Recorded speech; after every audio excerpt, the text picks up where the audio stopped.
Welcome, everyone. Welcome. All right. So, welcome to Drakenmemoria. And for those of you returning from a previous session, or previous viewing session, I should say, welcome back. It's a pleasure to have you back with us. If you're new to the channel, well, it's a pleasure to have you with us. Please take a seat, go grab something to eat, drink, say hi in the chat. It's also a pleasure to have you with us. For those who might be wondering what this is, for a variety of reasons, well, it's a group of people playing Dungeons and Dragons. So if that's not what you like, well, maybe you should change channel. For everyone else, let's get started. So, last episode. Oh, speaking of what things that happened last episode, we had our first donation. Hey! Oh. Incredible. It finally starts. We had our first donation. Since it was during the week and not during streaming time, it's and reading the comment that came with it, it's probably someone listening to the YouTube version of our stream. So, thank you very much. It was very much appreciated. And I hope you're here among us tonight or whenever you are listening to it. So, last episode. Last episode was a bit of a stranger episode as we found ourselves inside a dream, and it was the first time that Fisher and audience met Andara and Raimi. And no one was really sure when they would wake up, if they would just disappear or would actually be real. Turns out, everyone was real. And as you all woke up, the reality sort of came back in sync with you. You sort of realized, oh yeah, that's why they were part of the dream. We all met them in the tavern while we were looking for our object. Raimi, for you, probably the dream had a vastly different look than for everyone else, because it really was a normal dream for you. So probably your version of this dream was extremely disjointed, very strange and odd for everyone else but you. But it was a normal dream, so I will let you imagine what this looks like for Kenku. Something to the same effect of what you lived through. Prior to that, however, the party finally was able to live that dream that they all been having for some a bit over a month, so some a bit under a month. They all found themselves inside the large room, in front of the vault door. Ilithane, the keeper of the garden, made his speech, let everyone in, and everyone found their object, piece of clothing, jewelry, weapons, and then came out. And oddly enough, most were very disappointed in the fact that their object didn't immediately react to them. I really don't know why, but apparently it was a really big disappointment, as everyone was simply there trying to use spell, magic, asking for advice about what was going on here. This is my object, but it's not doing anything, and shake it, analyze it. Nothing would work, until eventually someone came to a conclusion. The object needed to attune themselves to their owner. And since they had been here, between realms, floating between shards, as they are called in the Shattered Continent, they were most likely dormant and needed time to readjust, to reconnect with those they had called. In game term, it means player needs to do a few quests before they start giving benefits. And so everyone was left slightly disappointed, but at least with some sort of an answer. Most of you reconvened in the tavern, ate something, talked to one another, made the choice to either leave the garden or stay as a member of the expedition. When all of you four decided to stay, you were all given a small glass orb, roughly the size of a tangerine. And with this glass orb, you can communicate with the garden or ask the garden to put you in contact with someone else possessing one of these orbs. It is also how you can re-enter the garden, because if you use these orbs to enter, you will not enter through the garrison like the first time you entered. You will enter to the residential district, meaning now you are considered an ally. You can give the orb to someone if you want to add them to the contact for the gardens or maybe for yourself. However, you have to warn the garden, because if they notice that one orb is no longer in possession of one of the members of the expedition, they will eventually deactivate it. And so you were all given this. You all went back to your quarters, and you had this really strange dreams involving one another. Yes, even Anvara, who as an elf doesn't actually need to sleep, but circumstances of her life led her to wonder about dreams and something someone said before, that gods can try to speak to dreams. Being a priest, well, eventually she decided to try it. And this was one of those times. Oddly enough, this is the first normal dream she ever had. Everything else was not normal. However... That's traumatizing. Yeah, just before going to bed, you probably ate one of those frosted dessert jelly thing. You ate too much. That's why it attacked you in your dream, something like that. Now you understand why you so often heard humans say, don't drink or eat too much just before going to bed. Now it makes sense. And so you all woke up in the morning. You were told that there would be a board on the last level of the tavern where you could find quests, either given by citizen of the garden or by other adventurers seeking help in their own endeavors. And this is where we all are. You all wake up in the morning, refreshed, slightly traumatized for some. For others, it's just normal business. You are in your quarters. It is a small quarter, made for one person with a bed, a desk, chair, a place to put clothes and books, bookshelves, most likely, and some sort of dresser. On top of the desks, there is an orb similar to the one that was given to you when you decided to become part of the expedition. However, this orb is there to control the room in which you are. You can use it to make it warmer, colder, increase light, reduce light, clean yourself. It's basically a prestidigitation enchantment for your room. Place inside a ball. And so you are in that room.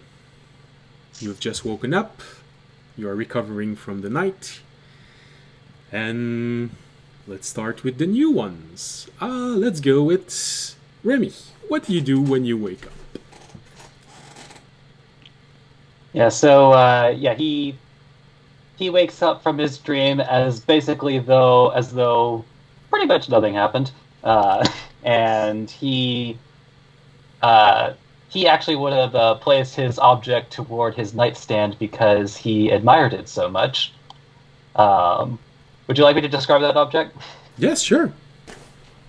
Yeah, so what he has on his nightstand next to his bed is a is a golden-colored hooded lantern, and it is gaudy as fuck. But it's like it's a golden color.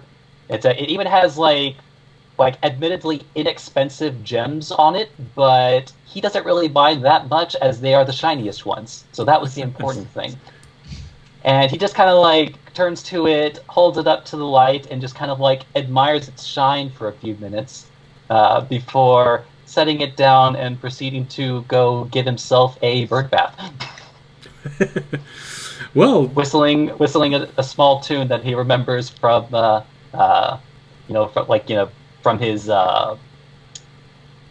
with his thieves guild. all right.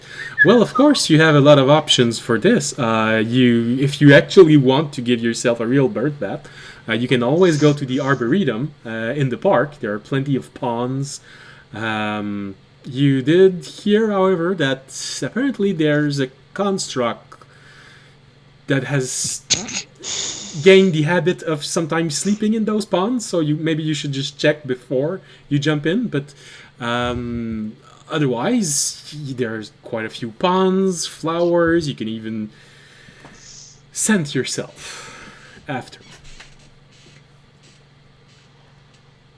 Actually, he would probably very much indulge in that. So it's like bringing himself a change of clothes. He will make his way over to like I guess what he would have perceived as like one of the cleaner ponds. Sure. Because like avoiding the ones that just have like the scum layer on the top. That's easy enough to find. You can easily find one which you can almost clearly see the bottom of it. So it's very clear. You even see a few fish that you don't recognize, but they don't seem aggressive. So, yeah. Yeah, then strips himself and and proceeds to bathe himself, whistling a tune. All right, so you do so in the how early of a how much of an early bird is Remy? Pretty much as soon as the like is there a visible sun? Excuse me, or like yes, like pretty much yeah. So basically, once the sun is up, all right, the sun is up, Remy's up. All right. So, as I described in the letter that I sent this morning, the garden itself, the center of it is a huge arboretum. For those using kilometers, it's about 5 kilometers in diameter. For those using miles, it's roughly between 2 and 3 miles wide. It's basically Central Park, but round. Everything, all of the other quarters are built around the arboretum in a sort of big ring. The arboretum itself not being perfectly round, it's round-ish. Most of it is a huge forest. One part of it, just a small part, is a park, and on the completely the other side, it's fields where foods is grown. The ring itself is divided in 5 quarters. They're the residential quarter. If you go from there to your left, you will go to the command quarter, then the garrison. After that, the industrial quarter, the knowledge quarter, and this will get you back to the residential quarter. And in the sky above the arboretum, you can actually see a sun that moves in the sky as if it was normal. At night, you can see stars. Not stars that you can recognize. You don't recognize any of the constellation. And you don't see a moon, well, moons actually, in your cases. You don't see any moons in the sky. But you see stars. And there is a day and night cycle apparently to this. So, that is the rough description of the garden. So, if you're there as soon as the sun gets up, You will most likely start doing this, and eventually you're going to start seeing other person. You'll see, because the arboretum is at the center of the garden, a lot of people who wants to go directly to the commercial district will walk directly through the arboretum. It's faster than going through the ring to get there. So you'll start seeing a few people walking. Some looks like they were shop owners. You will eventually even see a few adventurers. Some use the vast space of the arboretum to spar, practice a little bit. So you'll see probably one or two just pairing up, sparring with one another. But other than that, it's mostly uneventful. You can easily find a place to bathe, clean yourself, take a few flowers, stuff them under your armpits, inside your shorts, make sure you smell good. That's about your morning? Yeah, Rami is now very proud of himself. All right. Anvara, as you wake up this morning, disturbed, but then understanding why people say don't eat or drink just before going to sleep, what did you do of your morning? Well, given that she's grown up in a cloister, she is used to waking up at a routine hour, so her biological clock kicks in after roughly 7-ish a.m., like a few hours, like maybe an hour-ish after the sun is up. She gets up for a morning prayer, as one would. Thanks anything possible in this world for waking up alive. She will don her chainmail before leaving her room, leaving her item in the room, under her pillow, and go venture into this new place and just take in the area a bit. She will go for breakfast, just hang out with the other adventurers that are doing the same at this time. All right. That's easy enough to make. You make your morning prayers. Most likely you even pray for your spells, as you sort of feel like you're a bit exhausted, as if you actually used spell in your sleep, but you didn't. I check my arms to see if they're still there as I wake up. Oh yes, absolutely. There's no scar and anything, and this just confirms you that, yeah, I really should do that only on a few occasions, when I really think that maybe something should happen, if like someone tells you a really good and fascinating story, counterbalance that awful experience you just had, or if you feel that your god is trying to tell you something, but otherwise you really should keep out of this. This is mortal stuff.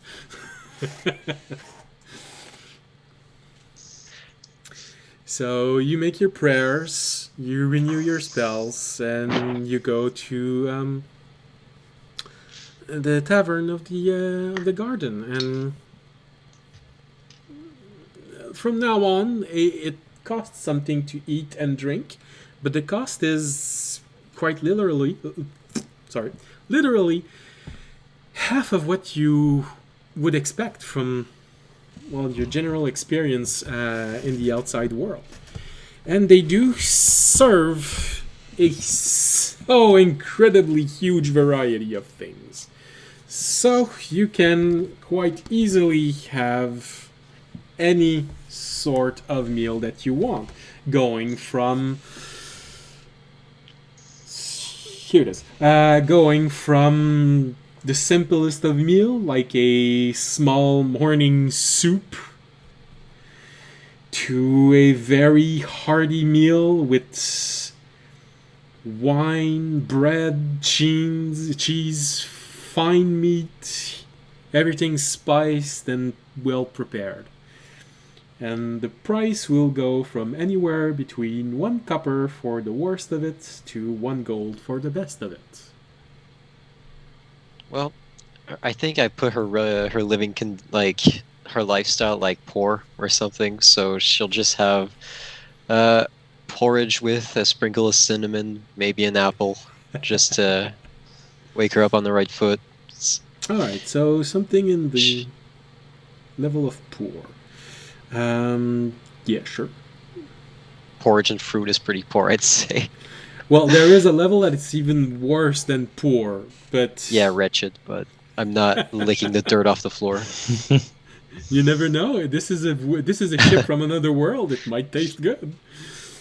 I mean, we won't judge, but I'm still an elf. I'm not gonna lick the dirt off the floor. We will judge. Also, that's a lie. We will judge. Yeah. I'll try to find a group of adventurers that look amicable enough to join for breakfast. Who do I see around? Who do you see around? Well, that's an interesting question. I will jump to other players in case you see other players. All right. Audience, you wake up. You're used to fighting in your dreams. For your subconscious, it's almost a normal way of talking. So for you, nothing really special happened. But you sort of remember. Yeah, I remember seeing that elven woman in the garden. She was in the room, and then you're not sure because you remember seeing Amiali enter. Fair. So, yeah, that's about what you remember from her. The Kenku you sort of remember. It's a bit hard to forget as it is a very large bird and it is the only one that you have actually seen. But he mostly stayed away, so the only thing you actually do remember about him is that he wasn't among those glaring at you from the other side of the room the day after the brawl. Alright. Well, I will go through a quick, morning ritual of cleaning myself and doing a few, push-ups. My morning workout routine. And then I would also probably head to the tavern, feeling the need to perhaps consume some Jello instead of being consumed. I would order my classic spicy Jello. Revenge! For breakfast. And then remembering about the board, I would probably go to check it out. Alright, well, you do your morning exercise, walk around, feel like I need a revenge on that Jello. And then you just go to the tavern. Of course, you can easily order that Jello. Well, now it is no longer free, as I said, but still, it's gelatin-based dessert from the south. You can easily order it for 2 copper. 2 copper. Yeah. Alright. So you are given a large bowl of semi-transparent, icy-colored, spicy gelatin bowl.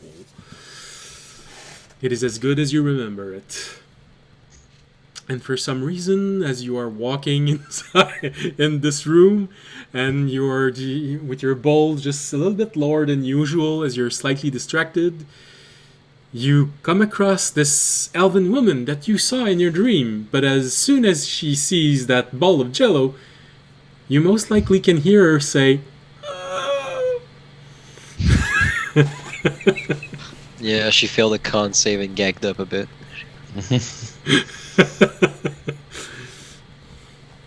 And just as your stomach curls up in a little ball, you see audience take a big bite of this gelatin dessert. Good stuff, good stuff. As long as the shoe stays on the other foot. Oh, I guess I would, recognizing her, I'd turn to her and be like, Of course. "Hey, I've seen you around. You were in my dreams last night." Tactful audience. Since you're not that used to this, I'm pretty. You might not get as an elf why this would be awkward, but maybe you've heard it before. So Because like trans for me is like things I've seen before, so I'm just like, oh, maybe I've crossed him along my path and I didn't notice and just subconsciously remembered him. And now this man just telling me like, yeah, I was in your dream, you were in my dream. Like, so that's how those work, huh? Okay. Hello, my name is Anvara. Nice to meet you. Ah, Anvara! I'm audience. Yes. I've seen you around a bit. Did you happen to... Because I've had dreams that others have had before, I'll be like, did you happen to have... And I'll describe the dream I had last night. Did you happen to have that dream?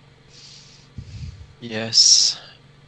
In excruciatingly painful detail, that is all what happened to me last night.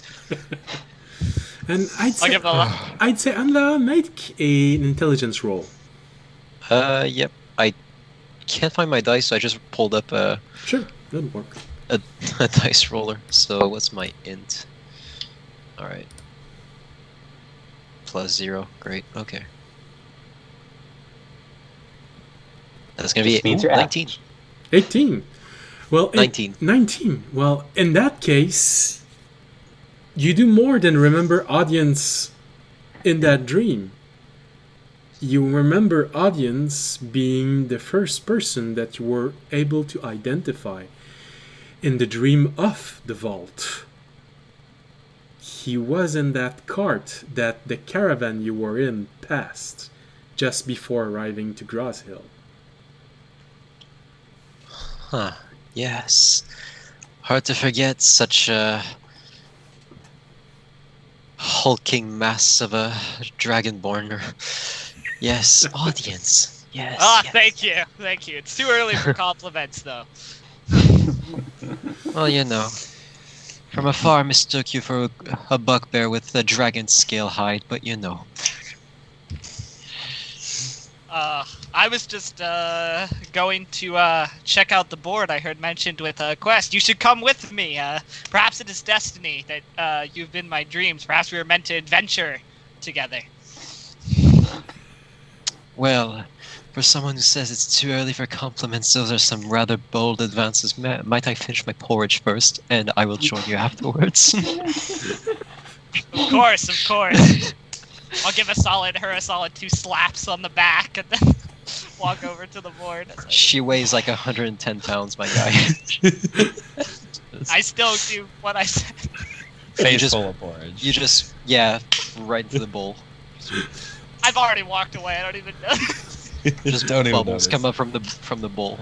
And Well- no, this is not a reenactment of a D&D player doing this in real life. Absolutely not. Fisher, what do you do this interesting morning that you decided to try and sleep and hoping that something would change inside one of your dreams, but actually you dreamt what, according to what you've heard, is a very normal dream to have? Well, first of all, since I was sleeping, probably wake up pretty late in the morning. You don't have to wake up. I'd say you had it during the night. You could have woken up surprised by this in the middle of the night and said, no, I'm going back to Sentinel sleep. Nah, I went to sleep in the first place to try and see if that had any effect on the docent. Seeing as it probably didn't. No. Probably would have just gone back to sleep and tried again. Then not being used to it, woken up pretty late. All right. But then just kind of standing up quickly out of bed, and with the importance of my previous couple dreams, rush over to audience's room see if he's still there Well, in the morning. unfortunately, you woke up late enough that you were mostly sure that you wouldn't meet him as you went to his room. You know that he wakes up pretty early in the morning, so you knock on his door, you wait a few minutes, no answers. No. After that, I'd go try and find him at the tavern. All right. So, because you arrived late, most likely, audience, you would have time to finish eating, go to the board, start looking at this very intriguing board. As you expected it to be something made out of wood, because this is how boards are in your world. But when you get to this, what you see is a very large glass surface with a lot of writing on it, and there seems to already be a few things written on it. They're placed all one above the other, as if in a list. And while you're trying to figure out how this works, you eventually touch the glass, and whatever was written under it seems to expand a bit, and you can see detail about what this is. After a few minutes, it goes back to its normal size. Alright. All the writing seems to be made out of light, just sliding and reshaping itself on a very large window placed on a wall. For those who want to have a very good, accurate picture of this is a huge tactile screen. Okay. We're off to a good start. So does audience smash his head on the glass? Well, audience, I don't know. This could either be a time or a just not understanding thing. So I rolled to see how well audience understands like the board or how long it takes him. You can choose which one Okay. to understand what he's looking at, and I rolled an intelligence roll of a nat 1 minus 1, so a 0. So I might be staring at that board for a long time, or just start hitting it. One of the two. Audience begins to flirt with his reflection. Yeah. God, I'm looking good today. Is the quest about me? Ooh. I don't know why, but I'm seeing the commercial about the cat just hitting the light switch on and off. And is this magic? Light, day, night, day, night. Absurd.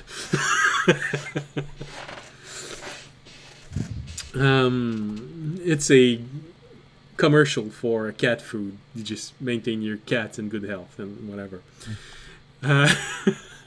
So it's a bit of both.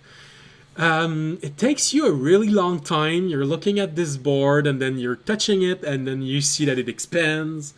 Then after a few moments it retracts and you touch it again, you slide, go up. You notice that a lot of these titles just seem to expand, retract as your finger moves. It takes you a while to figure it out.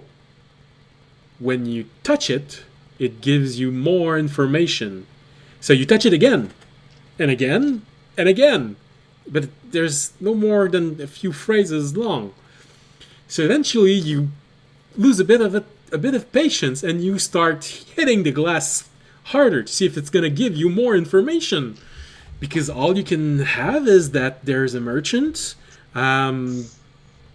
wishing for some rare plants, and they've heard that a lot of plants could be found in a city to the north of where you entered the garden.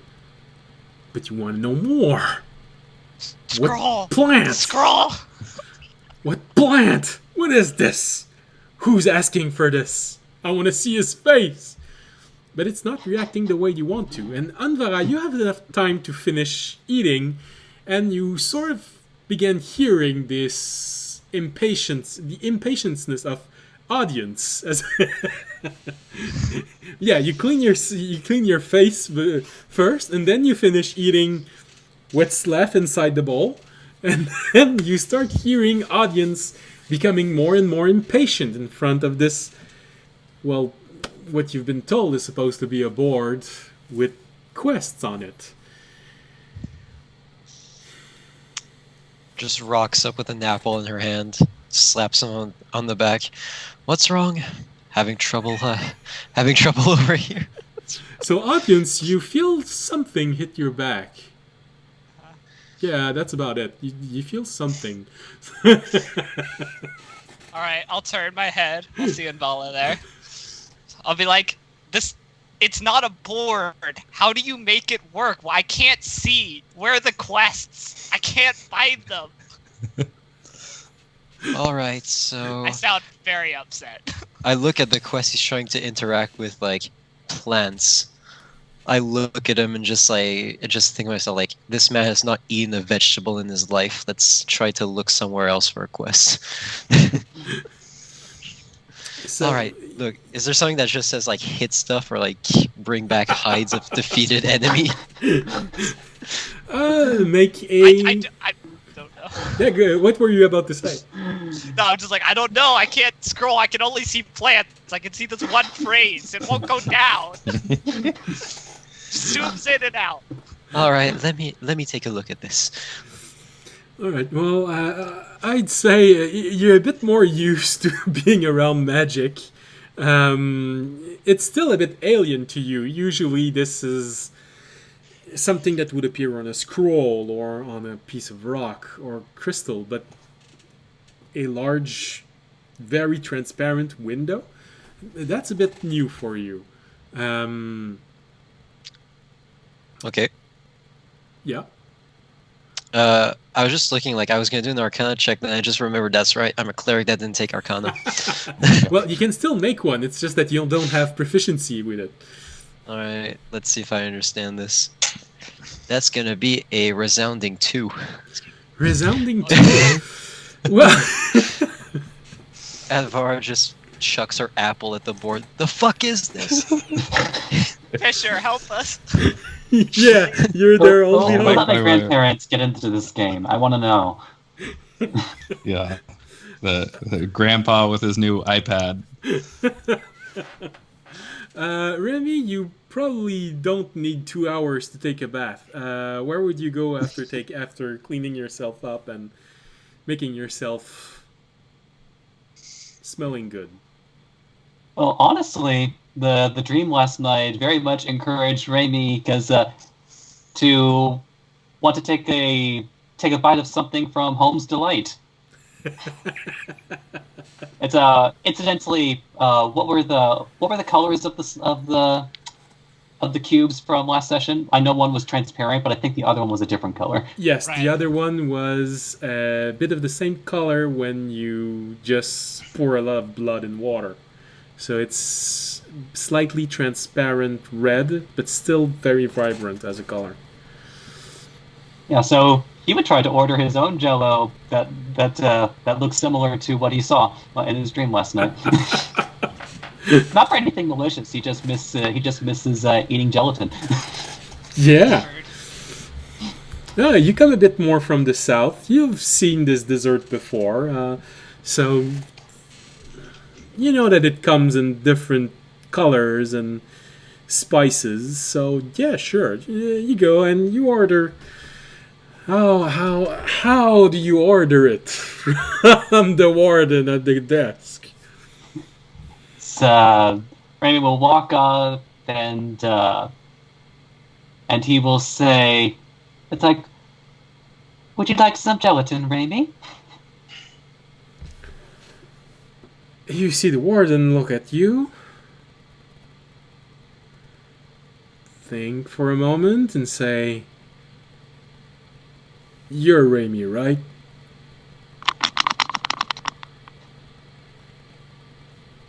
Yeah, we were warned about this.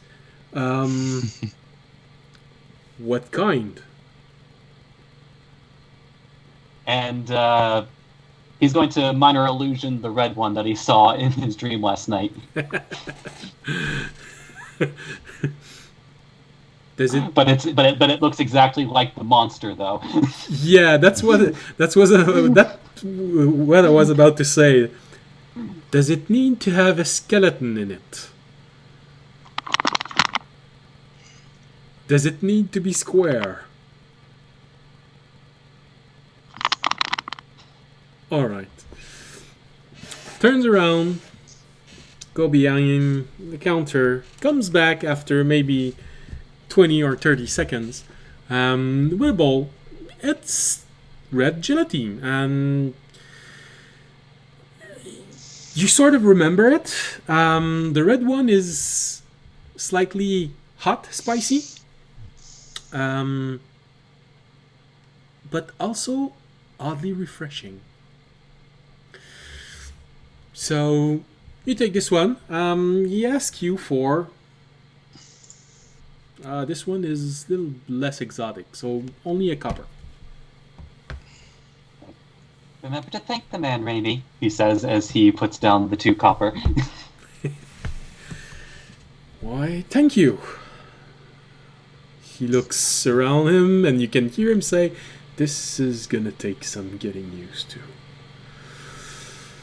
And he just walks happily away, like spooning his jelly. And as you are spooning your jelly, you find yourself going to a table at the same time as you see Fisher entering from very near where you are. Fisher, as you enter, you see this odd Kenku that you saw in your dream. You remember seeing him walk about. You don't remember talking to him. Nothing very special comes up in your mind other than what happened in the dream.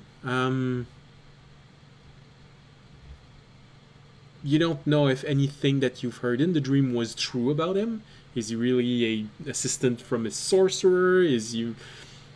But you know, yeah. I remember seeing him walk around in the tavern. That's about it.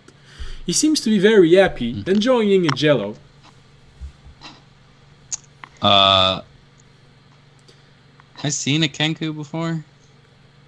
Other than him specifically? Make an intelligence roll. 18. All right. Most likely you saw a few. It's one of those races that are very rare, a bit like the turtle. It's extremely rare to find one. However, you spent several years in one of the most busy city of the world. So, yeah, you saw one or two of them. And of course, you know a bit about them. Not a lot. You know that they speak in a way that is very different than you. They share many of the same characteristics as crows. And you should never give a Rorschach test to one. They will never be able to answer any question that you ask. That's about what you know of them. Okay.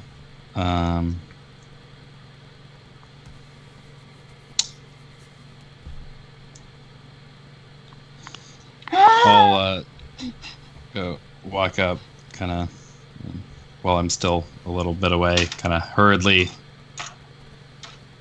walk up. And is he facing away from me or towards me? Remy, roll a... Well, no, actually.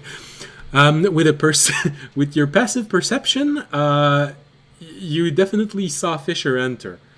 So, did you look at him when he entered, or were you just completely absorbed by your gelatin bowl? That depends. Does Fisher shine himself? No. He's made of metal, but it's a bit of a He's dull not color.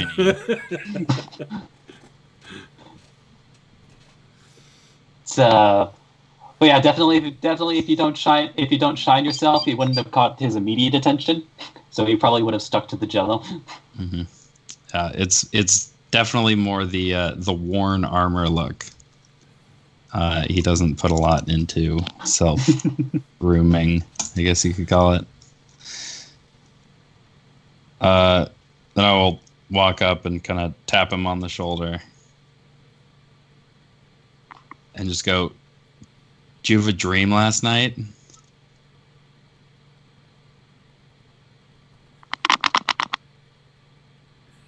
Okay. Right. You guys talk weird.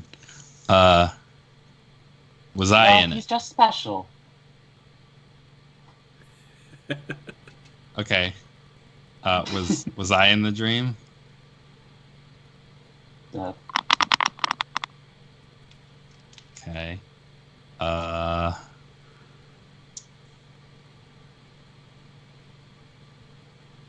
he points at you, and you hear, "Oh, you're such a dirty bird." Well, I mean, yeah, I guess so. I don't try and clean myself very much, you know. It's not really here. I'm gonna perk my head up and look around to see if I can find audience. Oh, that's very easy because probably at this time you're starting to hear audience yell at the board at the last floor. And then a few moments after, you hear Anvara, even though she is not as vocal in her frustration, she is most likely...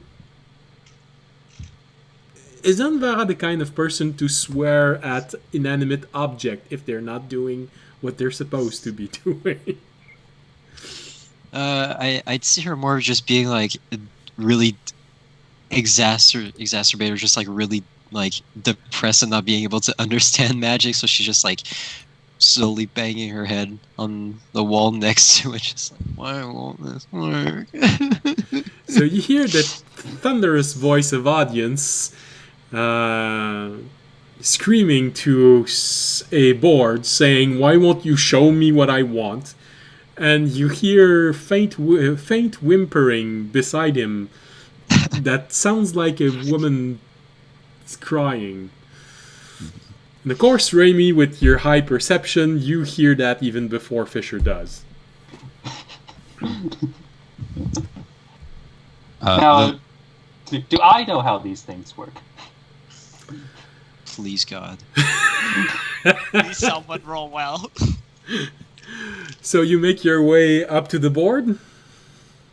I was gonna say, if audience is still banging on it, I would go, "Audience, you're gonna break it," and then to All right. So the Kenku, who Fisher doesn't remember his name yet. Yeah. let's From my see if the what I two- remember, my dreams are important. So if you could just hold on 1 second, I gotta go deal with that, and then rush up to the board. All right. So Raimi, do you follow Fisher? It's like, I'm gonna follow because clearly this person needs help All right. with Then a lot of things, but for now, So let's see if the two characters who are actually magic users can figure this out. Arcana roll for Fisher and Raimi. Oh no! it'll be 15. 8. It's not a good start. Well, I rolled a 3. it's better than Anvara and Audience. Could not roll lower. All right. So, and Raimi, you said you rolled a 15. 15? Well, definitely. Fisher, you grasp enough of this as... Alright, so this probably works similar to an interactive scroll. In the sense that, alright, the information is written on that. It changes when you do stuff. but you can't figure out how to make it do exactly what you want it to do. Would I recognize it as similar to the plate-looking object they were using when we first came to the garden to check everybody's names off? Similar, probably. Yeah. Okay. So, Remy with a 15. You look at this, and this is very useful. The one that will have the most problem explaining how it works is the one that understands it the most. So, I'm just imagining just like still like just like spooning his jello, but just kind of like casually Scrolling. Spooning jello with a beak. yeah, he probably makes a bit of noise when he eats because he has to Just shove. opens his mouth and drops it. Actually, no, probably what happens actually is that he kind of like sticks his like his tongue flicks out and like I'm imagining. Well, you have several way of eating jello. You can either just open your mouth and pour it in. After all, you're a bird. It will work. Just like take the spoon upside down. You can always just try and shove the spoon as deep as it will go and just turn it around so that it falls in your throat and then pull the spoon out. In that case, that will make a lot of noise as you eat because every time your beak closes on the spoon, you'll hear my mouth is too dry, I can't. You'll hear something clicking and then something scraping as the spoon gets out, and then you're gonna see him swallow. Or you can do the really awkward thing of trying to just use your tongue to lick it. But in that case, you're gonna be eating jello for the next 2 hours. I'm imagining it's probably a combination of 1 and 3 because sometimes he just wants to lick it. So you see the Kenku just with his bowl in front of this board and cocking his head right and left, and then suddenly he raises his bowl and lets a few drop of the jello fall. And you see it rolling it around in his mouth and then licking a few licks from the top of the bowl and then keeps looking at the board and then repeats it once or twice again. And eventually you do glean that, alright, so this is something that gives information. And you were told that it gives information about quests given by shop owners or other people wishing to have help. You see them smash themselves against this pane of glass in more than one way. Pun not intended, but not a bad one either. And you do notice that whenever they expand, they give more information. But when they touch another one, the one that they were touching retracts and the other one expands. Oh, okay, that's how it works. They want more information, however. That you're not sure if it will actually do this. However, you do notice that there's information relevant on it, as in who is asking for the quest. There is the name of a shop owner on one. For another one, it's the name of an adventurer. Or at least you think so, because it's a really weird name, and you can't imagine this being the name of a shop owner. It would be way too hard to pronounce to anyone who just comes in. And from the way that audience is bashing on the window, you think it's excessively sturdy. That's about what you get with the 15. Can I catch Audience's fist to make him stop hitting this thing? It depends on how hard he's trying to hit it. But you can certainly try.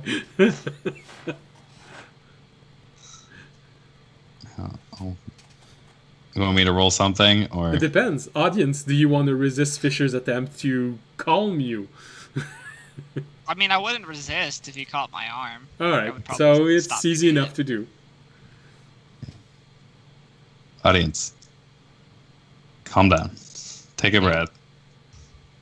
I'll turn around. I'll be like, morning, Fisher. And then I'll nose the Kenko. I'll be like, hey, I dreamed about you too. Oh, good. I was about to ask you about that. Yeah, he had the same dream. So did, I'll turn to Anvala. So did she, the cleric. I assume she was in your dream as well. Yes, she was.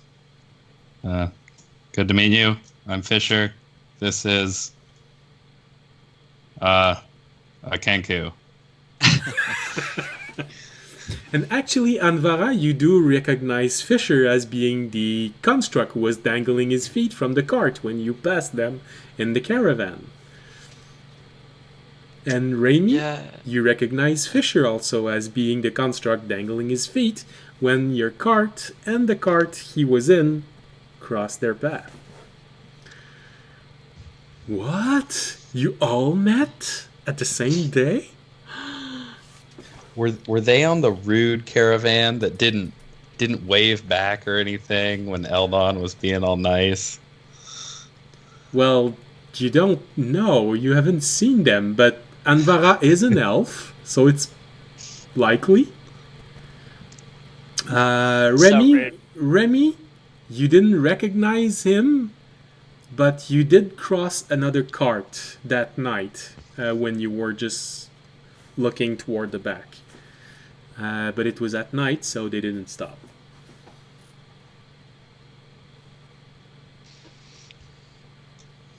Like he points to audience and says, "Oh, you're such a pretty bird." I'd take that as a compliment. He called me a dirty bird.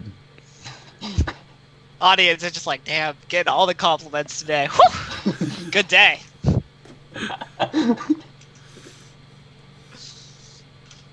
It's like, all right, Raimi, we gotta meet with the contact. He points to the board. After seeing the Kenku eat jello with a spoon, Anvar is slightly more moralized and less in a depressive mood and stands up. I would ask Raimi, so, yeah, how do you do that? I saw you seemed to have figured this thing out. It's like he taps one of the supposed jobs and kind of like points at one of them without actually like touching it again, like like where the contact info is, and he makes a kind of walking motion with his claws. Is that easy enough to understand? Figure out how this thing works? He didn't share with me his dictionary, as much as I do. I just rolled an intelligence check to see whether audience understood it. He's still confused. That's what All I'm right. say. Let's see if People are free to Anvar... roll intelligence, and I might be able to offer insight. That's a 13. That's gonna be an 8 for Anvara. She is not awake yet. I'm slowly getting around to it. That's good, because I'm not. Well, Wait, I rolled a D10. Hang on. That's not the right. Yeah, that'll fuck you up. That's more like it. Nat 1. There you go. Nice. Good to know there's another member of our party as unaware as audience. Who got the 13 again? That was me. That was Fisher. Okay, so I would say with a Fisher, you probably would have at least like followed his Raimi's pointing enough, and probably recognize what this means. To connect it It's all. like Okay. it's like pointing at like what seems to be like, oh, there's like a name and name of a shop, and he's making a walking motion. Yeah. I don't know, Okay, is there so- hand itchy? I think this guy figured it out. He's saying we should go. I think he's saying we should go just talk to the person that it says right here on whatever quest we want to do. So the quest that you chose at random was well, actually, audience gonna like this. There's an armorer who wants to have special material to make armor for druids. He had a special request, so he needs the scales of a beast that lives near the mountains, near the mountainside of Estrin. All right. I'll relay that real quick. Be like, does that sound like something we want to do? And then I'll turn to this new elf and Kenku we seem to have stumbled upon. Be like, care to join us? So far, when I dream, it's usually a pretty good indicator that, at least for a little bit, you're capable.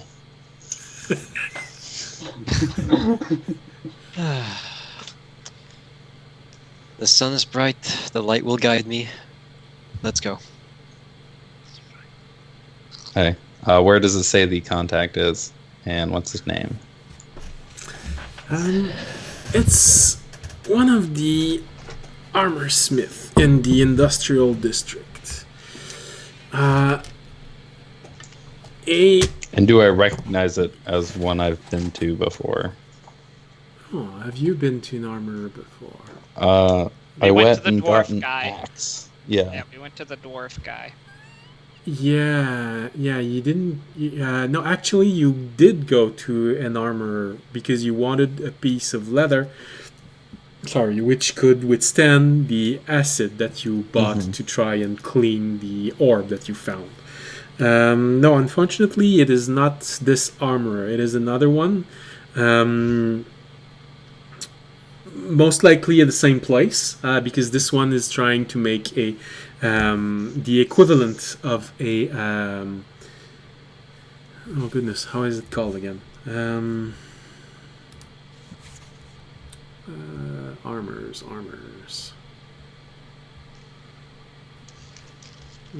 Scale mail? Is that what you're looking No, it's a rather large scale that he's looking for. The strongest armor from the medium armor group. Half plate. Yeah, isn't it half plate? Yeah, that would be half plate. No, all right. Sorry, the one before that one, the one that doesn't Breastplate. have a breastplate. Breastplate. Yeah, I was gonna say the one that doesn't have the disadvantage on stealth. So it's a large scale to make a breastplate for someone, since it is a natural. A single scale. Oh yes. It Oh, is that's a big thing. Okay. maybe two, but yeah, it's gonna be one or two scales to make this breastplate. So Okay. That's Bird to the Is there feather like flock a, together. sorry. Is there a description of how hard these quests will be? An adventuring level, experience required, tag.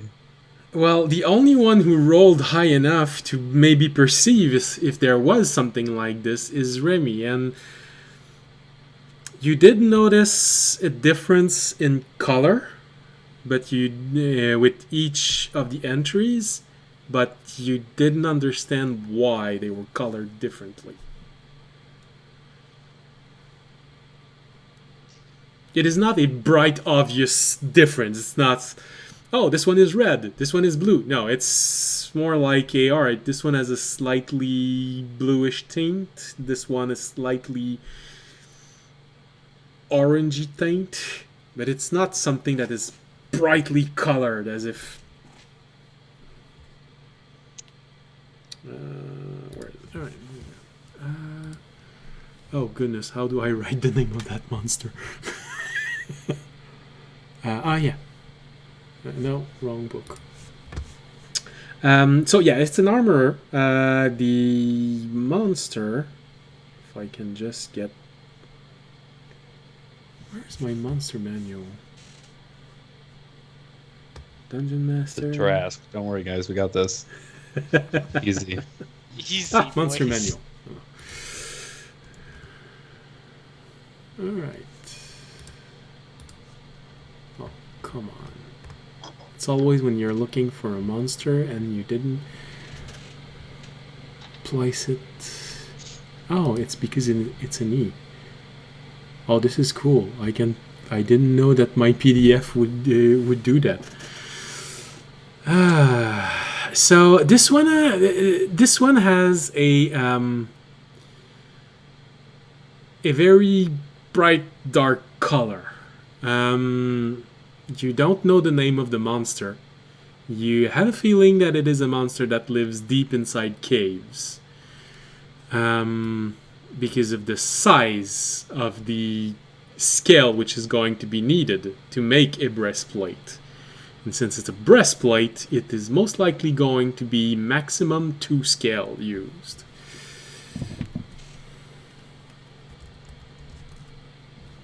All right. He is trying to think how best to approach this. so he doesn't really know what this, like, in any sense, what this creature might be. I doubt it very much. All right, just double checking. But Does it You can name the creature in the description, or is it just... you can make a nature check if you want to see if you recognize the description of the creature. Well,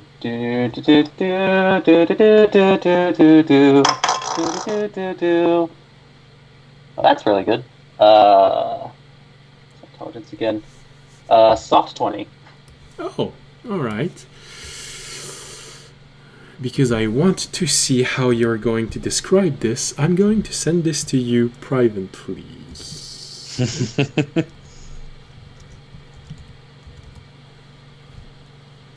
Oddie's just like, so what's the holdup? Let's head over to the armorer. Get this quest underway. Do you know what this creature looks like? I don't personally recognize it. Give me, you know what? Give me a CR, and I will act accordingly. 5.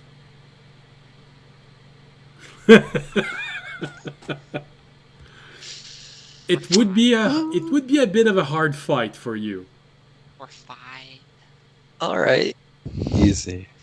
All right, so then, like, Raimi, upon realizing what this might be, he's just going to shout, "Raimi, get the fuck away from there! That's dangerous!" And Vara gets a sudden flashback to her dream, like, oh boy. Yeah. Okay. So Oddie's maybe not that one. like, danger's good. We must prove ourselves to our items. Or did you forget? It needs to know who we are. I mean, yeah, but Besides, I'm sure we've taken on worse. I'm sure your item would much rather know you as a alive dragonborn than as a dead one. Plus, having dying the last time we were out, I would prefer not to do that again. So I'm gonna go back to the board and like scroll back up if I can figure how to do that, and then look at one of the things towards the top. Audience looks disappointed that people won't come with them.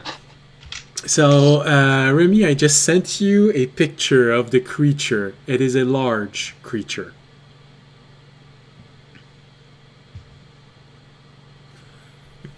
So, I don't know if you want to try to describe it to the others, but... Alright, so what other quests are there? You just let it retract and try and find something else. Alright. Well, this one seems to be a little bit more in your depth. The color is a soft blue. And it talks about one of the potion maker. He is looking for exotic plants and mosses to make a variety of different potion. He's heard that a lot of these herbs can be found near Otonel, a city in the island of Estrin that is known for its huge variety of plants, magical mushrooms, because of the soil around it, and because it has a long-standing tradition of trading with the elves. He wants in on that trading.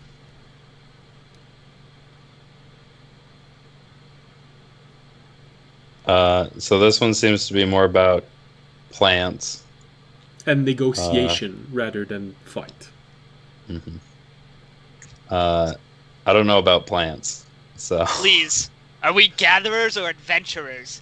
We must go fight evil where it lies. Can I try and roll persuasion to persuade them to do the monster quest?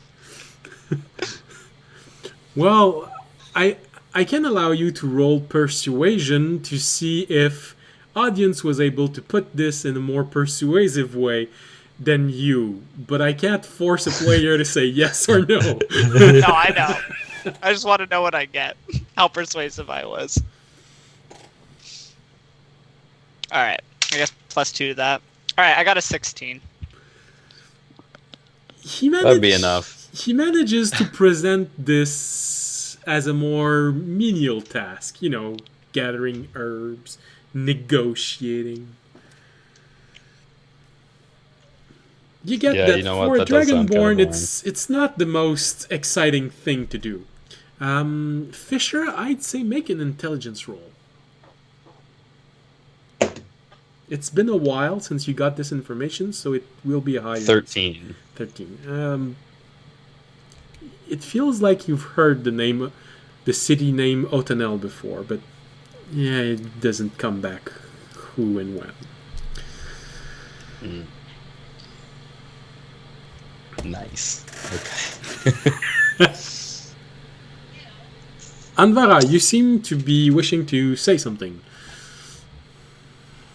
What?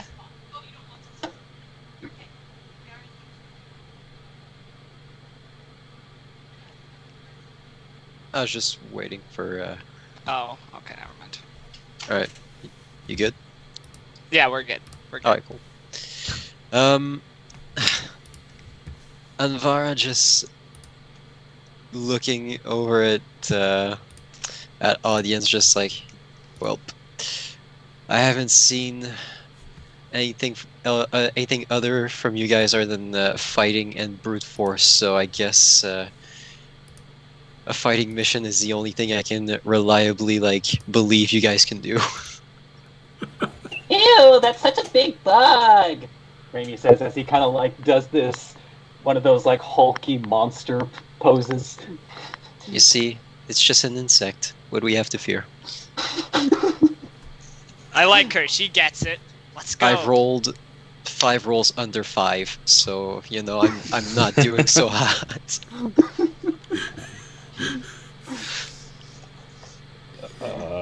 You're used to seeing people. You don't have that large of a bestiary inside your head. Yeah, it's just a roided out cockroach in my head. Void. Oversized cockroach. Raimi tries to make himself look bigger. I'll kind of reach down and pat him on the head and be like, so, yeah, looks like we're going to fight the big thing. You guys want to go talk to the armorer guy? Audience is like, let's go. As amused as Anvar would be to see audience with a little flower basket picking herbs. I think he would be more at home hitting something bigger than him. So let's indulge him. And he just dips his head down, realizing that nobody understood him. You only have one other option to try and make them understand, but I really can't help you figuring it out. It's like, unless, I mean, like the only other thing I can think of, it's like, because I don't think I've ever seen any pictures of this creature. I assume. Make an intelligence roll. Okay.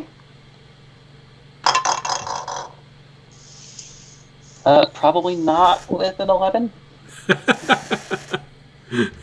No, you can't. You can't recall. You succeeded your Arcana roll. You sort of remember the dictionary definition of it. Nature roll. Sorry. You sort of remember the dictionary definition of it, but when you try to remember the picture that was going with it, all you get in your head is a big orange blob. Most likely not going to be convincing if you make an image of that.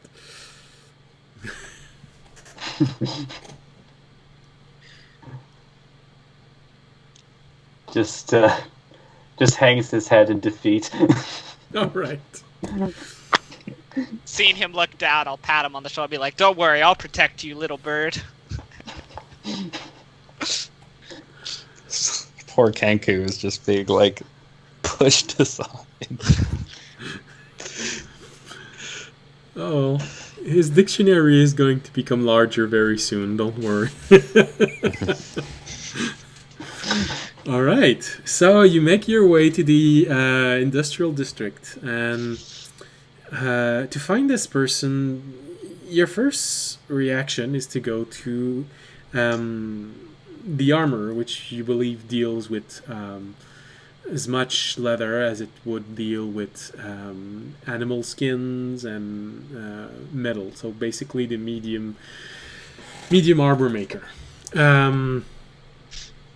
But as you enter this shop, and the name on the board said Osane, but you're surrounded by half-elves.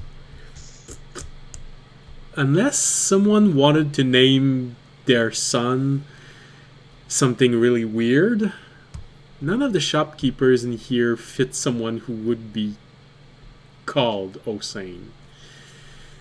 You think it's more of a either gnomish or maybe that's pulling hair a little bit, but maybe dwarvish, but not half-elf. Audience is gonna walk up to one of the half-elves and be like, "Hey, do you know an armor Osane?" Yeah, yes, actually, he's not on this level. You'd have to go to the resource level, the one below, where they receive all of the raw material. Ah, thank you. I'll point. I say we have to go down to the resource area. That's where he is. Sounds good. All right. Remy? Yeah, like he kind of got distracted by like the newly crafted armors as they shine in the glow of the metals and quests of the heat. Just like trying to find his reflection. All right, so I just realized that Anvara and Remy, I never described what the commercial district looks like. The residential district is mostly a small labyrinth of corridors with the different chambers for all of the residents. There are a few lounging areas, but mainly the largest gathering area is the tavern. The industrial district. To get to there very fast, you would most likely have gone through the arboretum. So it would have taken you maybe an hour in total to get from the residential district to the commercial district. The commercial district looks a bit different than the residential one. The floor that you arrived in looks like a large bubble with only pillars connecting to the top and going connecting the top from the bottom. There are quite a few of those pillars, and around each pillars you see doors and windows. Each of these pillars seems to be concentrated on a single trade. So one of the pillars, you'll have all the armorers around it, or rather inside the pillar. Another one, it's all weapon making, potion making, object making, and so on. The only shops which doesn't seem to be part of those pillars are those which sell food. Those are outside of the pillars, and you can actually just buy whatever food you want. What's there is mostly raw food, not prepared food. When you leave this floor and you go down one floor, you find yourself in a very large area. Again, there are several it looks a bit like where they sell stuff, but this one, the pillars are a lot thinner. They're not large enough to actually have a merchant in it. However, the whole floor seems to be portioned so that each resource have a place where to be. So you can see in one corner there's a lot of metal ore being transformed into ingots. You see another place crates with variety of plants, other crates crystals, and there's always a workbench, or maybe more than a workbench, a work area in which each of those resources get transformed. So it's, I'd say, everyone roll a perception roll as you enter this floor. Nat 20. 16. All right. 14. Plus 3, that's going to be a soft 19. All right. Damn, we're perceptive.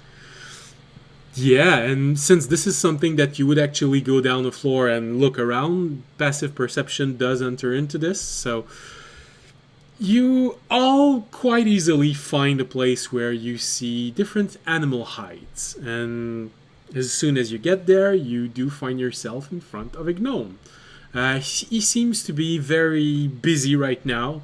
He is extracting the inside of a creature, removing the gooey bits inside, cleaning off the shell of the creature. He seems to be very absorbed in what he's doing. He doesn't notice you arriving.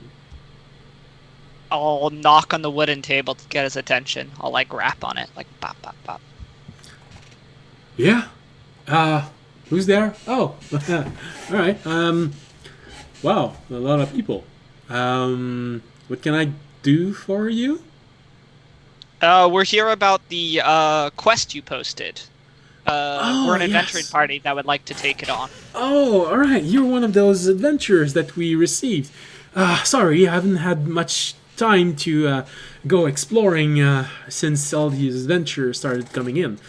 Hello, I'm Osane. And he extends his hand to each one of you, one after the other. Shake it. We've actually, I've heard about this large creature. Mostly live inside of mountains, or deeper than that sometimes. But actually, I've heard rumors that some of them had actually come so close to the surface that you could actually hunt them. So they're a large creature, usually found deeper on the ground, hold on, I'm gonna show you a picture. And you go see you see him rummage through this book, and then he takes out a picture of it. And Alright. where did I put that picture? There it is. And the picture he shows you is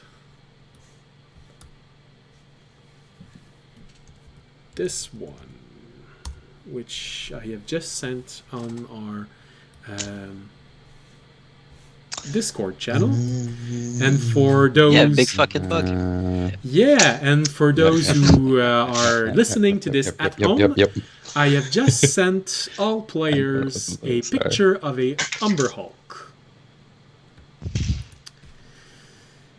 Oh, Yeah, there's a lot of scaly bits on this creature. I really could use them to make good breastplates, especially for those who don't want to use metal, like druids and all. If possible, maybe the arms, they seem to have large pieces which can easily be just hollowed out. And of course, the chest of the creature, I could probably make 2 armors with just the chest. I've actually never worked with them before, so maybe I'm asking you to go there and it won't be usable. But anyway, I'll pay you, don't worry. And of course, you can keep whatever else you find as you get there. So I'm really just interested in the beast itself, and maybe I can actually find a way to make interesting armors out of it. So how many do you want us to, or how much material do you want us to bring back for you? Like 1's worth, 2's worth? Well, as many as you can. It's really just a rumor that I've heard that a few of them had broken through one of the halls that the dwarves were digging. They went a little bit deeper than they should have, or that they're used to, and they just burst in, killed everyone. And the rumor got back to me, and I thought, well, Olsen, this is an interesting creature. You could probably make armors out of this.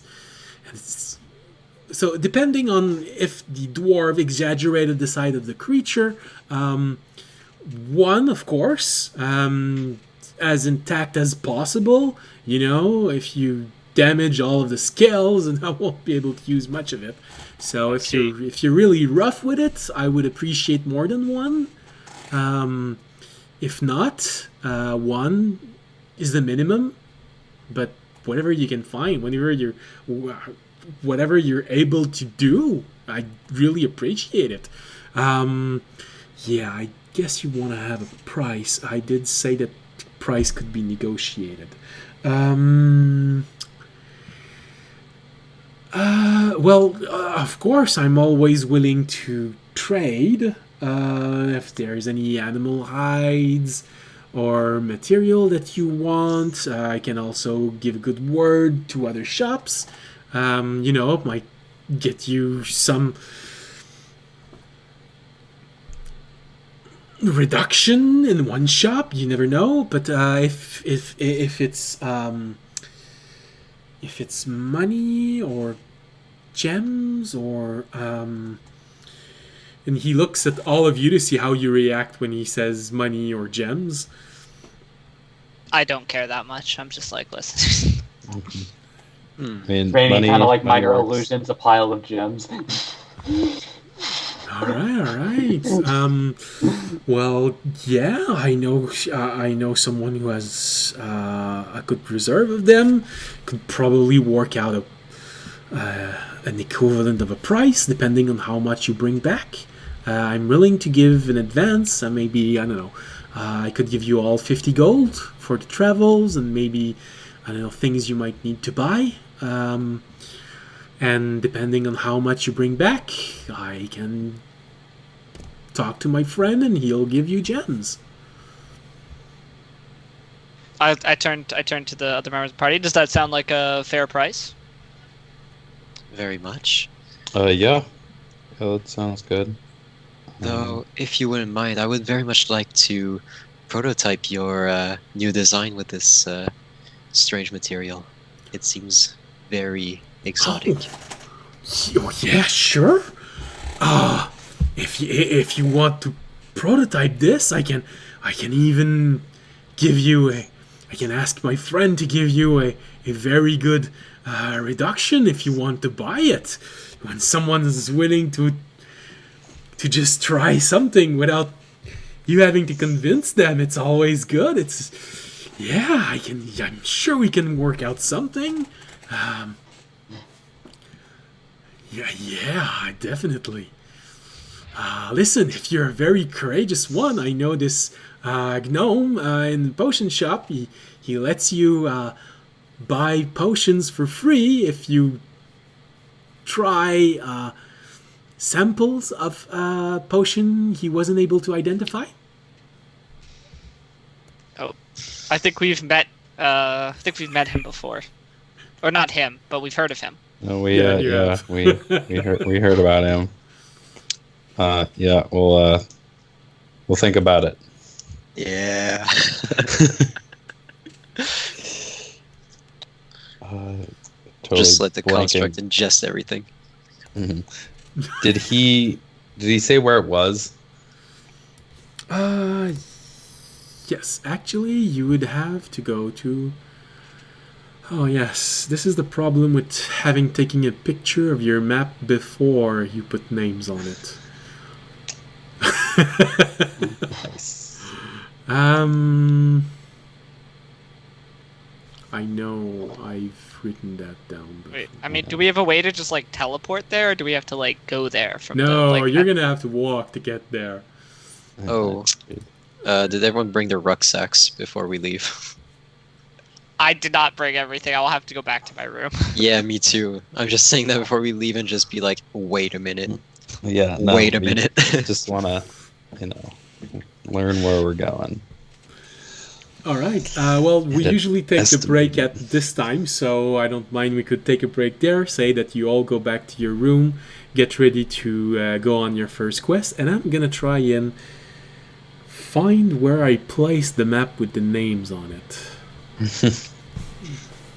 Right. All right. So we are. So do we get that 50 gold in advance? Yes, you get 50 gold in advance. You can distribute it in whatever way you want. And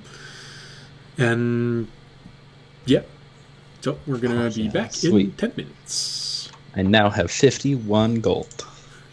What's 50? What's 50 divided by Let's go. 4? Not a whole that's- number. No. Wait, he's 50 total? Sorry. Yes. 50. So, Yeah, it's Okay, 50 50 total. total. All right. So Yeah, I'll see no, you all back in thanks. 10 minutes.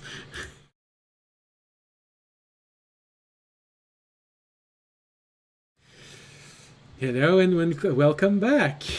All right. So, the name of the city where you're going, and let me get my map up again, is Cartarin. It is a city that is, well, no, actually, it's not a city. It's a small village that is in the middle of the of a trail that goes through the mountain. Actually, Fisher, you did cross this village when you went from the port town where you arrived from the in port Estrin. to- Yeah. You crossed that village during your travel. It is quite effectively nestled very close to a cliffside. So you can easily see how, all right, so dwarves got there, they dug in, and they probably dug down too deep. Although it's very rare for an Umber Hulk to be this close to the surface, well,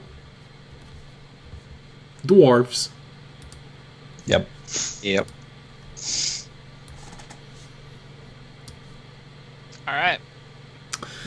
From where you are, you will have several options to get there.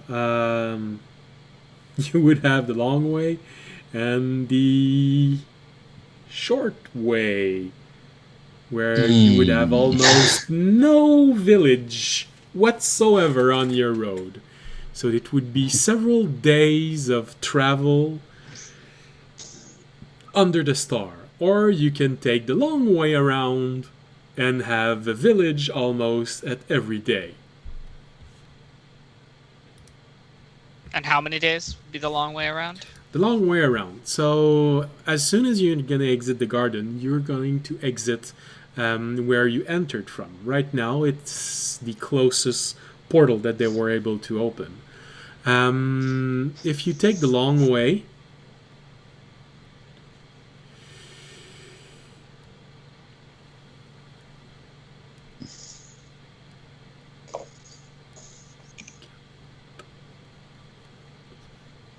it's a bit over a week of travel, and there will be only one day where you would be forced to sleep under the star. Oh, no, actually, if you accept taking this...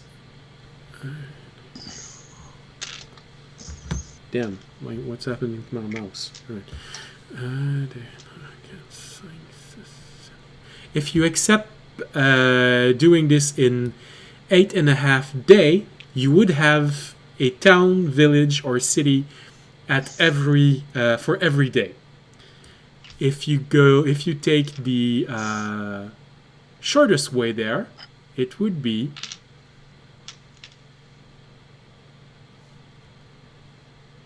it's only 5 days, but you would get only one town after one town after maybe just a bit over half a day of walk, and then almost 3 days with no village at all. And then you would find yourself at a town, and a day later at your destination. All right. Oh, that sounds good to me. I mean, Yeah, I mean, I'll put it. I assume that we're all kind of looking at this map. I'll just assume that we're all looking at this map together. So I guess I'll ask. So which way does everyone want to go? Do we want to take the longer route where we have towns, or do we want to do a little bushwhacking on our way there? well, I mean, what do you need towns for? I mean, supplies, but even then we're in the hub right now, so... Right, you guys need... Right, sorry, my bad. Blanked for a second. I mean, I could bring enough supplies. I don't think that's an issue, as long as we didn't lose any. Well, you have to remember that when you got here, you had no cart. Yes. So, just to give you an idea, unless someone has a spell to replenish water, you need 2 water skin for every day of walk. 2 full water skin. Right. So unless you have create water or something like that, you would all have to have maybe at least 4 water skin on you if you wanted to take the short route. I have 1 water skin right now.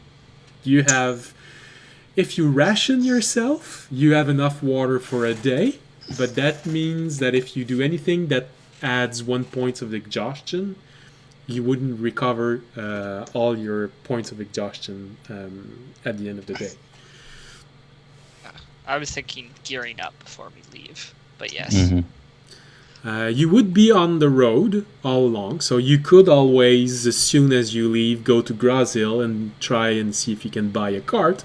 Or there is a town, the first town that you would meet, which would most likely have carts that you could buy. And you could easily have enough supplies with this to go all the way. Of course, technically, I have to say that Valtteri could provide this, but since she's not part of the group right now, you can imagine that there's going to be something that's going to happen that will make it so that she won't go. Do good berries just do they fulfill the water requirement as well? I thought it was just the food. Good berries don't replace water, okay. only nourishment. and they only last 24 hours before they lose their potency. Yeah. I don't think I have any rations right now. 'Cause Oh, me neither. Oh no. Well, looks like we're just gonna buy a couple water pouches. yeah, I mean we could. So again, talking to the party. So if we were gonna take the shorter route, I'd probably have to go get some supplies before we left. I personally would put my vote for taking the longer route for the towns. My other task is to spread my religion, and I haven't had a chance to do that much recently, and this could give me an opportunity to continue. But that would be my vote. But I will go with whatever the party decides.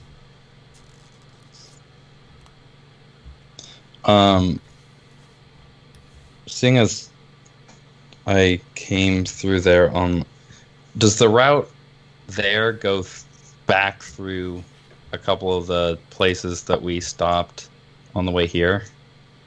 Yes, if you take the long way around, you're gonna go back. You're gonna go back 2 days on the road that you followed to get there.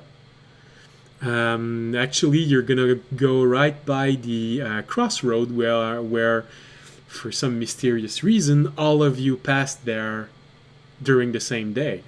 Then you would go back to the village exactly where Fisher you met up with Audience, Valtteri, and Eldon. This would be where the road would split and you would make your way east. For you, it's all familiar because basically what you're doing with this, with the long way, is taking the exact opposite direction that you took all the way to Graziel. For you, Fisher. It's the exact same road. Mm-hmm. Well, Audience, I mean... So basically, you know exactly what everyone's going to find on this road. Yeah. I mean, you already preached a bit at a couple of places along here. I prefer to just go the short way because I've already been this way. And, I don't know, it's kind of boring. But, I know you guys need to eat and stuff, so... Alright. I'll turn to the other two members. And your opinions? Well, as for the water dilemma, I could always prepare a spell on the road to aid with that situation.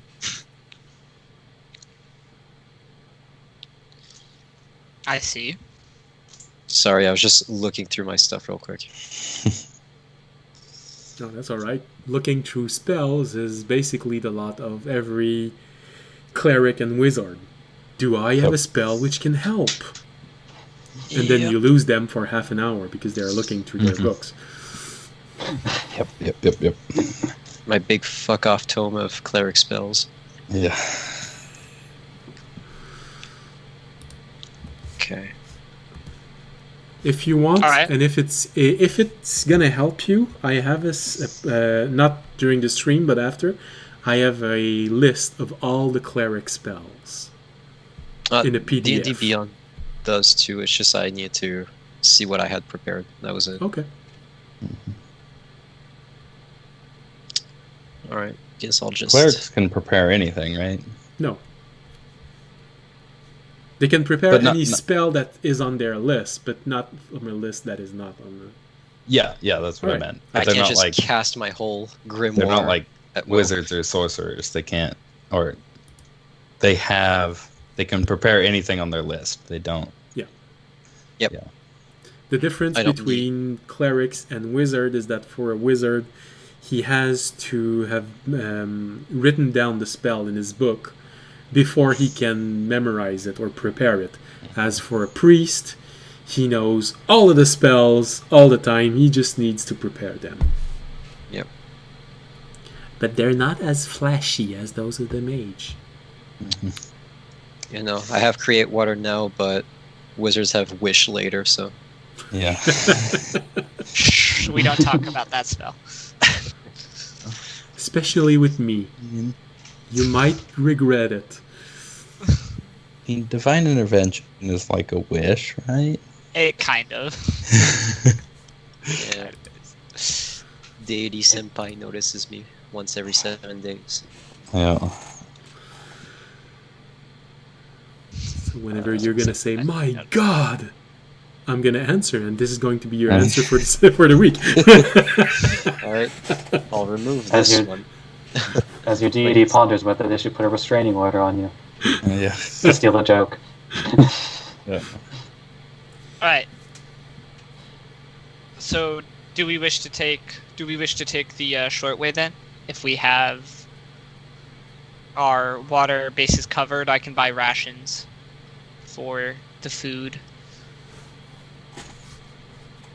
Yeah, sounds good. We should show them how efficient we are. There you are.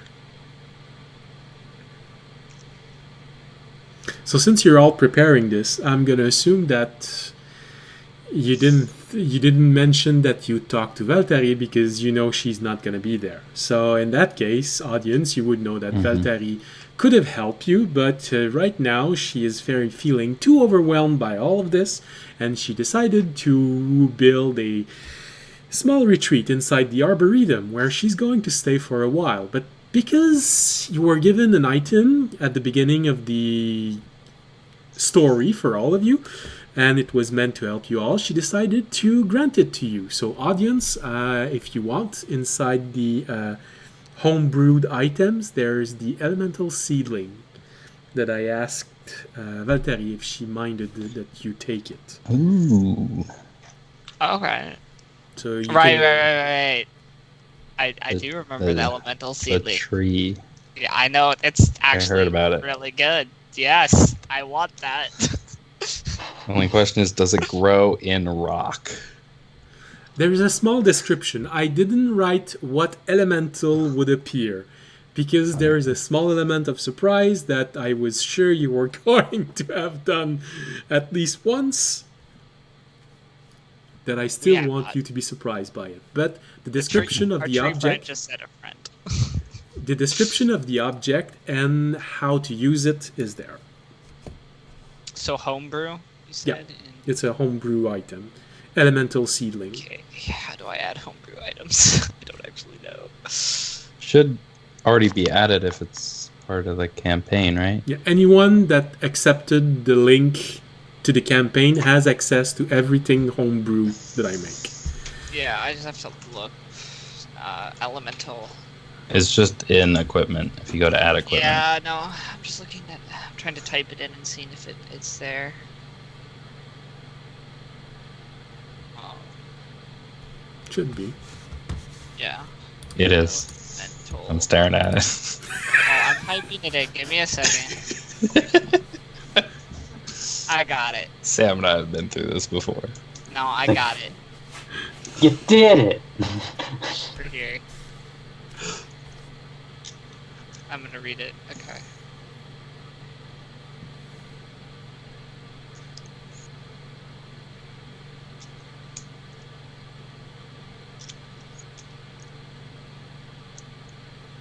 Yep. Okay. I got it. All right. So I do have a question though. Yes. Could I go? I don't know if good berries work, but I would know. I would have known about the good berries. Could I go talk to Valtteri and have her make good berries for our journey before we leave, or not? Because she's our friend. Those only last for 24 hours, then they go sour. that's what I was gonna say. Yes, she would. Okay, She I wouldn't don't- mind making you, but they lose their magical potency after 24 hours. All right. Well, audience wouldn't know that. She told you.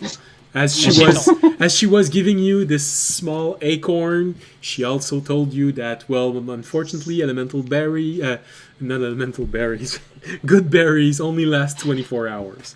Okay, so I do know this. All right. I will. Okay, I will say I will go buy rations for us, and then we should meet by the front gate. We should leave as soon as possible to try and make the best impression, as our cleric mentioned, since it's our first mission. All right. Okay.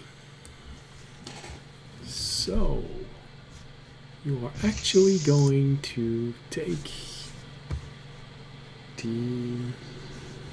This is the table that I wanted. All right. All right. So you all gathered at the entrance where you appeared. Well, actually, no. You gathered at the entrance that you were told from now on would be the normal entrance for you. So it is a smaller entrance to the one that you arrived in when you arrived in the garrison. This one is located inside the residential district, and it is a very close to one of the lounging area that you can find in there. So you'd estimate probably placed there intentionally. So you get to the end of this place. You see an archway. This one has shimmering lights all throughout the inside of the door itself is made of shimmering lights. And as you enter these lights, you find yourself again. You enter these lights, and when you get to the other side, you realize that Remy isn't here anymore. He's stuck on the other side, looking at the shimmering lights. So, all right, I bought 30 rations, which is 15 gold. So I'm just gonna say I did that, and then take away 15 gold. Holy shit! Okay. Yeah, sure. Your boys got money. Construct is mildly unimpressed. Well, the thing that you don't know about audience is that at one point in one of the fight that they did, everyone sort of went their own ways and didn't listen to the description of the loot that was in the room. Except audience stayed behind. And when everyone left, he realized that nobody took the gold. So he took it for himself. So I got the whole gold for like an entire mission. Oof, that must have been a fun Discord chat right after. Well, those players left like two sessions later, so it worked out for me. I mean, shit, sure. So in a completely different game, our group robbed a bank. Successfully. That'll do it. Oh, well, if you want to know the worst that happened in one of my games, the party that I was DMing decided to raid a rogue camp the very minute that they opened their door to transfer all the loot that they had accumulated to a safe place. They never needed money after that. All right. And since they killed everyone, they also managed to figure out where was the safe house where they were taking all that money. So they got even more. So, you all gather at this door. You all buy whatever material that you want. I will allow you to buy anything you can afford to help you on your way. If you want anything else, the shops right now don't sell anything special, anything magical right now, because most of the quests on the board are about finding the material to build things that are special. But all of the normal equipment is available, so you can buy whatever you have enough money for.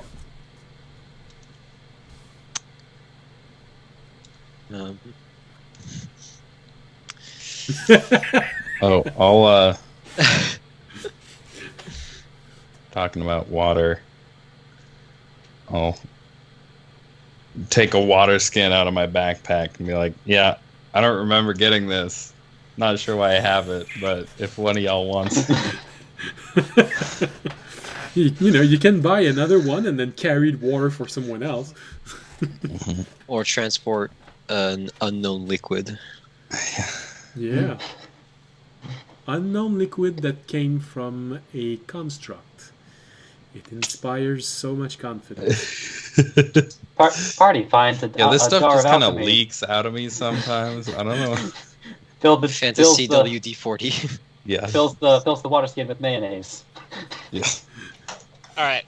I'll take the water skin if he offers it. All right, Fisher. So audience said you would take the water skin if you want to get rid of it. Yep. Then audience, you have a second water skin. You have enough water to last a day. Dude, I got all the food and water. Better keep me alive. Well, he's got all the food. You only have water for yourself. Yeah, I can just look at your water skin Since- and just like destroy water. There you go, have fun. Since we are going to a Like, this was worth a spell slot. Yeah. Water. I got 3 million of them. Don't try me. All I mean, right. technically, if a human's 80% water, you just... No, I'm kidding. Ah, We're not going into that. I have wondered that. Can I create water in someone's lungs? No, it's actually a question that Jeremy Crawford answered. So, no, you can't. I think it basically just boils down to human beings aren't containers. yeah. Yeah, that's fair enough. mostly it. Yeah. I had to be the meme, though, because in literally every campaign ever, people always ask that. Can I destroy or create water? It's like, Yeah. nope. No, you cannot. Stop. Another campaign, one of our guys tried to use gaseous form to fly into a guy's lungs and then appear there and just Ant-Man it. So you can fit 10 gallons of clear water within range in an open container. So the lungs of a human are neither open nor a container.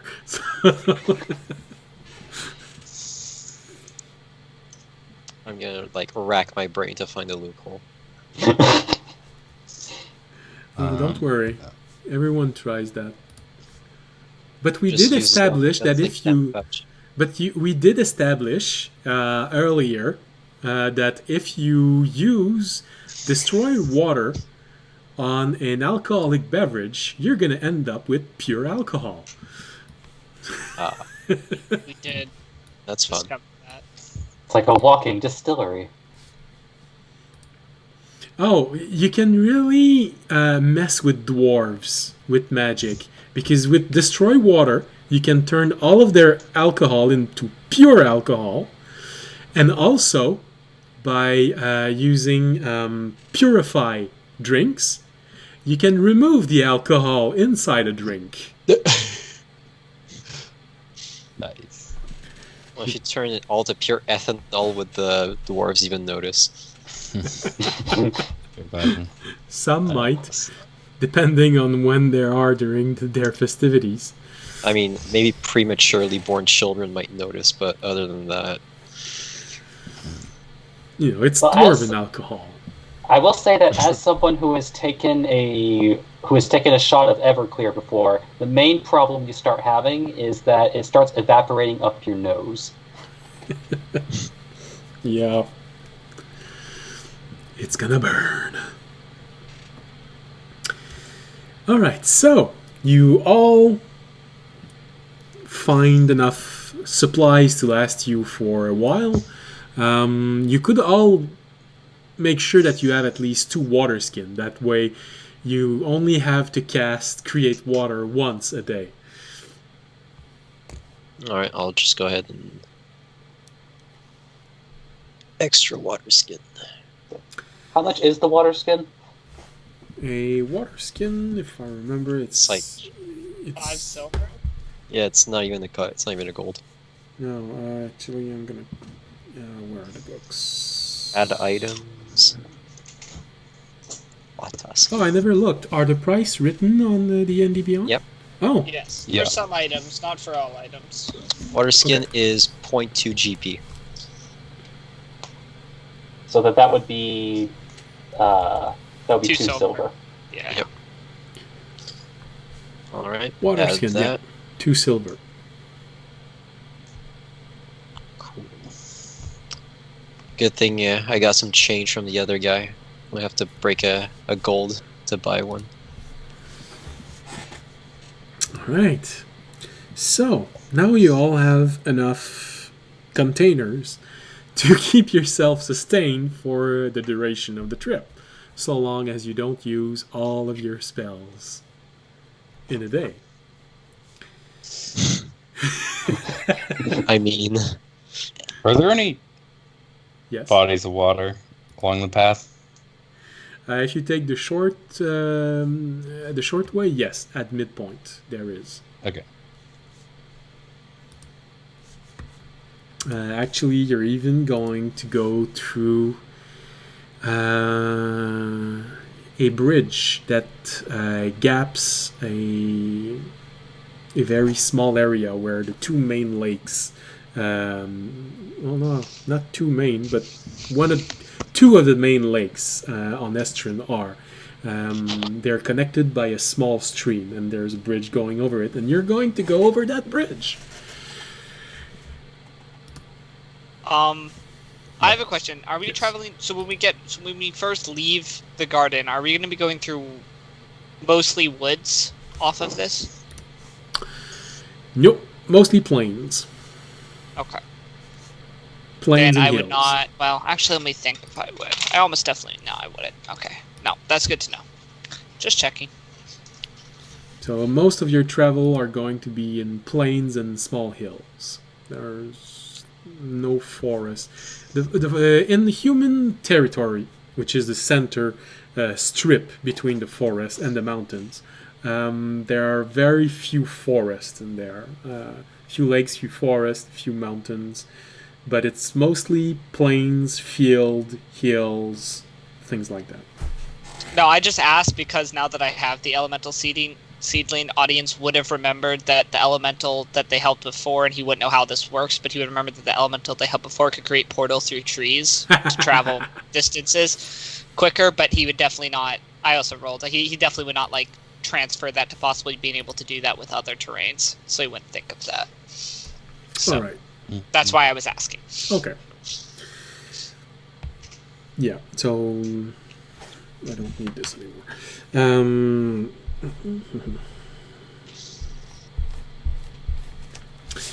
All right.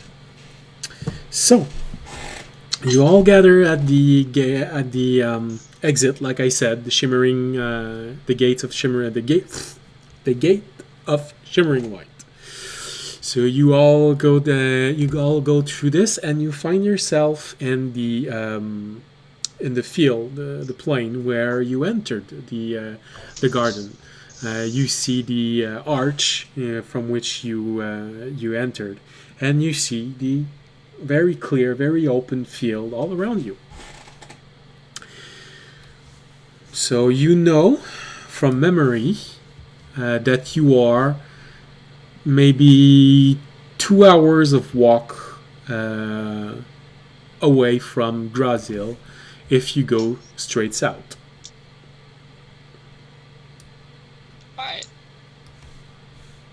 All right. And our short path goes through Groshill first, right? Well, yeah, if you... Or did that start? Yeah, you could try and just keep on going and go back to the road further down the way, but it would only save 2 hours of travel, and the road between Grazil and the first town that you're going to meet is not even a day of travel. So, Okay, yeah. in the long run, it's not going to help you go any faster to... Okay. Especially if you Did stay we have there. a map? Were we given a map of like where we needed to go, or do we not have a map?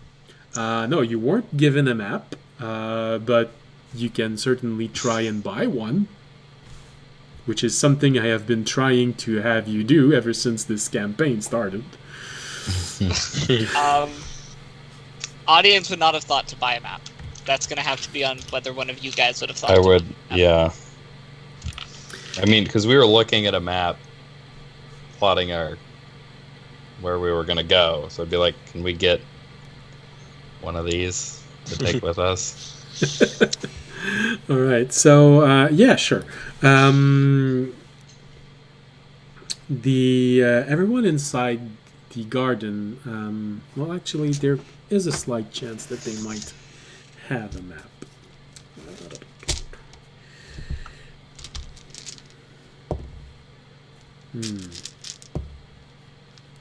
No, they don't have detailed map of the area. Not enough people brought enough information. However, you do know that as soon as you're going to get either to Grazil or the first town on the way, you will most likely be able to buy a map. All right. Sounds Well, we good. know how to get to Graza, so. Yeah. You know how to get to Grazil, and you know that because of Civis in Isalina, you know where the closest town is. And where is my Dungeon Master guide? Monster.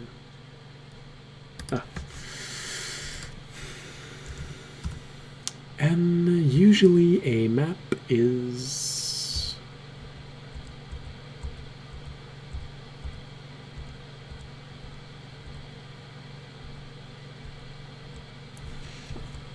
Come on, I know you're there.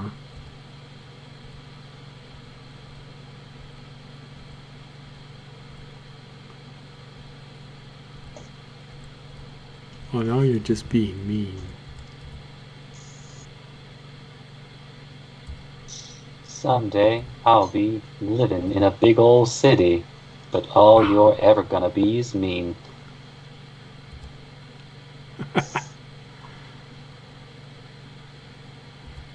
Oh, come on. I'm not apologizing. I didn't ask you to.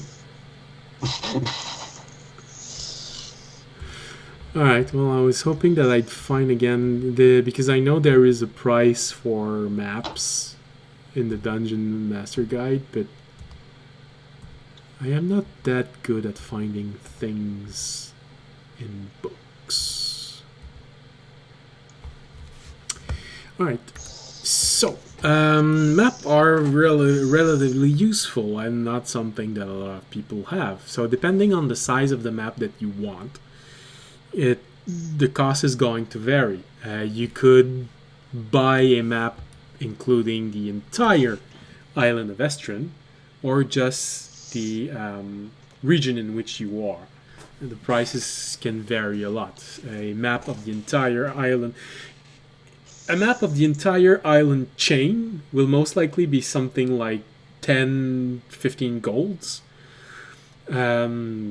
If you go to just a map of Estrin, maybe in the range of 10 gold, just a duchy where you are, maybe in range of 5 golds. It is extremely useful to have a map, so the people who actually do this and map them usually don't sell them for cheap. They know the value of their goods. They said a base map here is 1 gold for your information. Oh! But that probably depends on like how large it is. A base map is 1 gold. But I Okay. don't know if that's like, it doesn't really give a lot of description on that, whether that's like just a map of a town or something. But Oh. Yeah, if it's just all I got though, it just said map 1 gold. So I don't know. Didn't give a lot of description. All right. So anyway, I don't have it right now that I can give you. I will have to take a picture of my map, but unfortunately, my map is roughly the size of a coffee table. So I'm not gonna be able to give it to you tonight.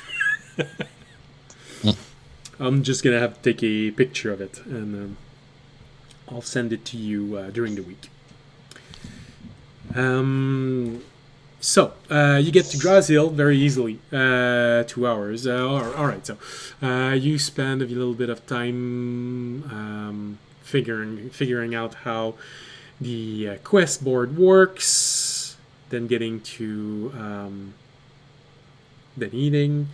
So 1 hour, 2 hours, 3 hours.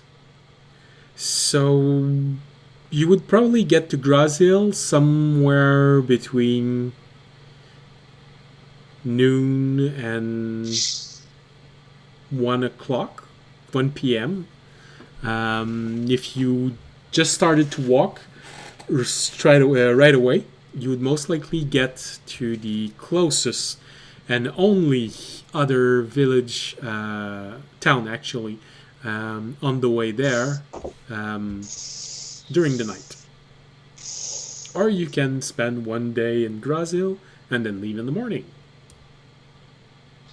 I'd turn to the party. I'd say I'd vote for us just to keep going if we're trying to make the most efficient time.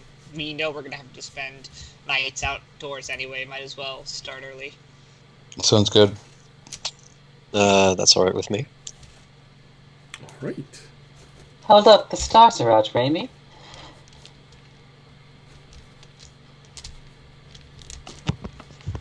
What did Amy say? I didn't hear it completely. Oh, I said, oh look, the stars are out, Raimi. Oh, okay. I don't know why. I understood the starch are out. They're out of starch. Oh no. What are they gonna do? A bit of a different meaning. Yeah. All right. So you all leave the town of Groshill, and by the time that you leave, you're right in the middle of summer. The solstice of light is the moment when the sun, the day is the longest in the Shattered Continent. So that festival was 2 days ago. So you are really in the moment of the year where it's reaching its hottest and the days are the longest. Of course, since it's only been 2 days, there are still a few festivities inside village, towns, and cities. Like I wrote, most festivities last for 1 week before and 1 week after. So you still see a bit of festivities, children playing. They still sell a bit of the festive food of the this time of the year. As with a lot of days during summer, it's a rather clear day. It's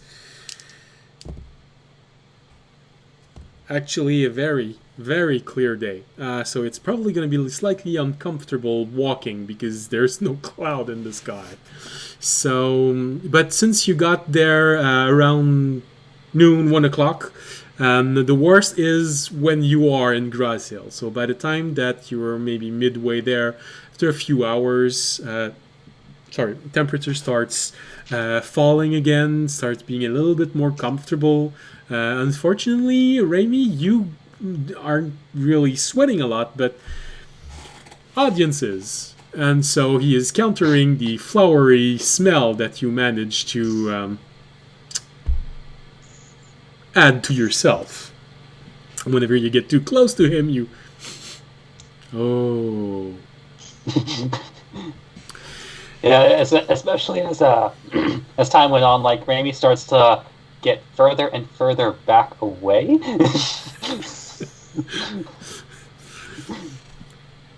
But you know, it's just the sweat of a day. It's not the sweat of 5 weeks exploring a dungeon. It's just the sweat of a single day. So it's enough to see it, to feel it, smell it, but not too hard.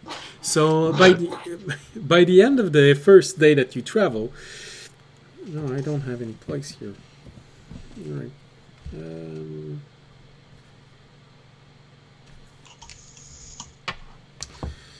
And I have to take this into account. All right. So by the end of the day, you get to a small town. It isn't by any means a city. It's really a town. For Anvara and Raimi, as I said, the way that the three classification are, a village is something very small. It usually is five or six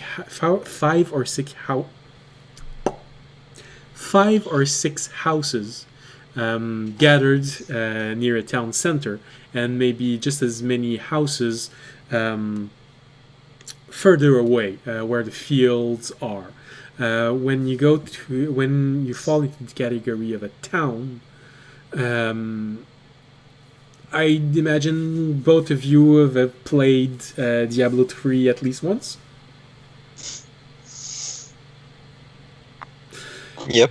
So a town most likely looks like the town of Tristram. It is maybe 10, 15 houses with different shops, 1 or 2 streets, and maybe 5 or 6 more further away for fields and things like that. But usually towns are a bit more of trading hubs. And there's the dice less.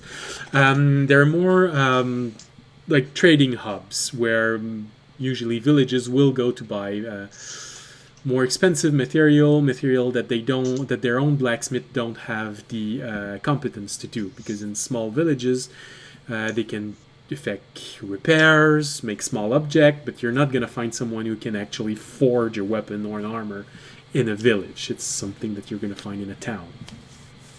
So at the end of the day, you find yourself in this small town. When you arrive, it's dark. So you get the feeling that there was still a lot more festivities here than in Groshill, but right now, because it's dark, no one's out. Finding the tavern of this place isn't very hard, as it is the only place where abundant light comes out of the windows. It's not the middle of the night. It's just sun maybe went down 1 or 2 hours ago. So you easily find your way to this tavern, where you find a lot of people just merrily drinking, talking about a variety of subjects, and living their own simple life. Is there anything you'd like to do in this town other than buying a map?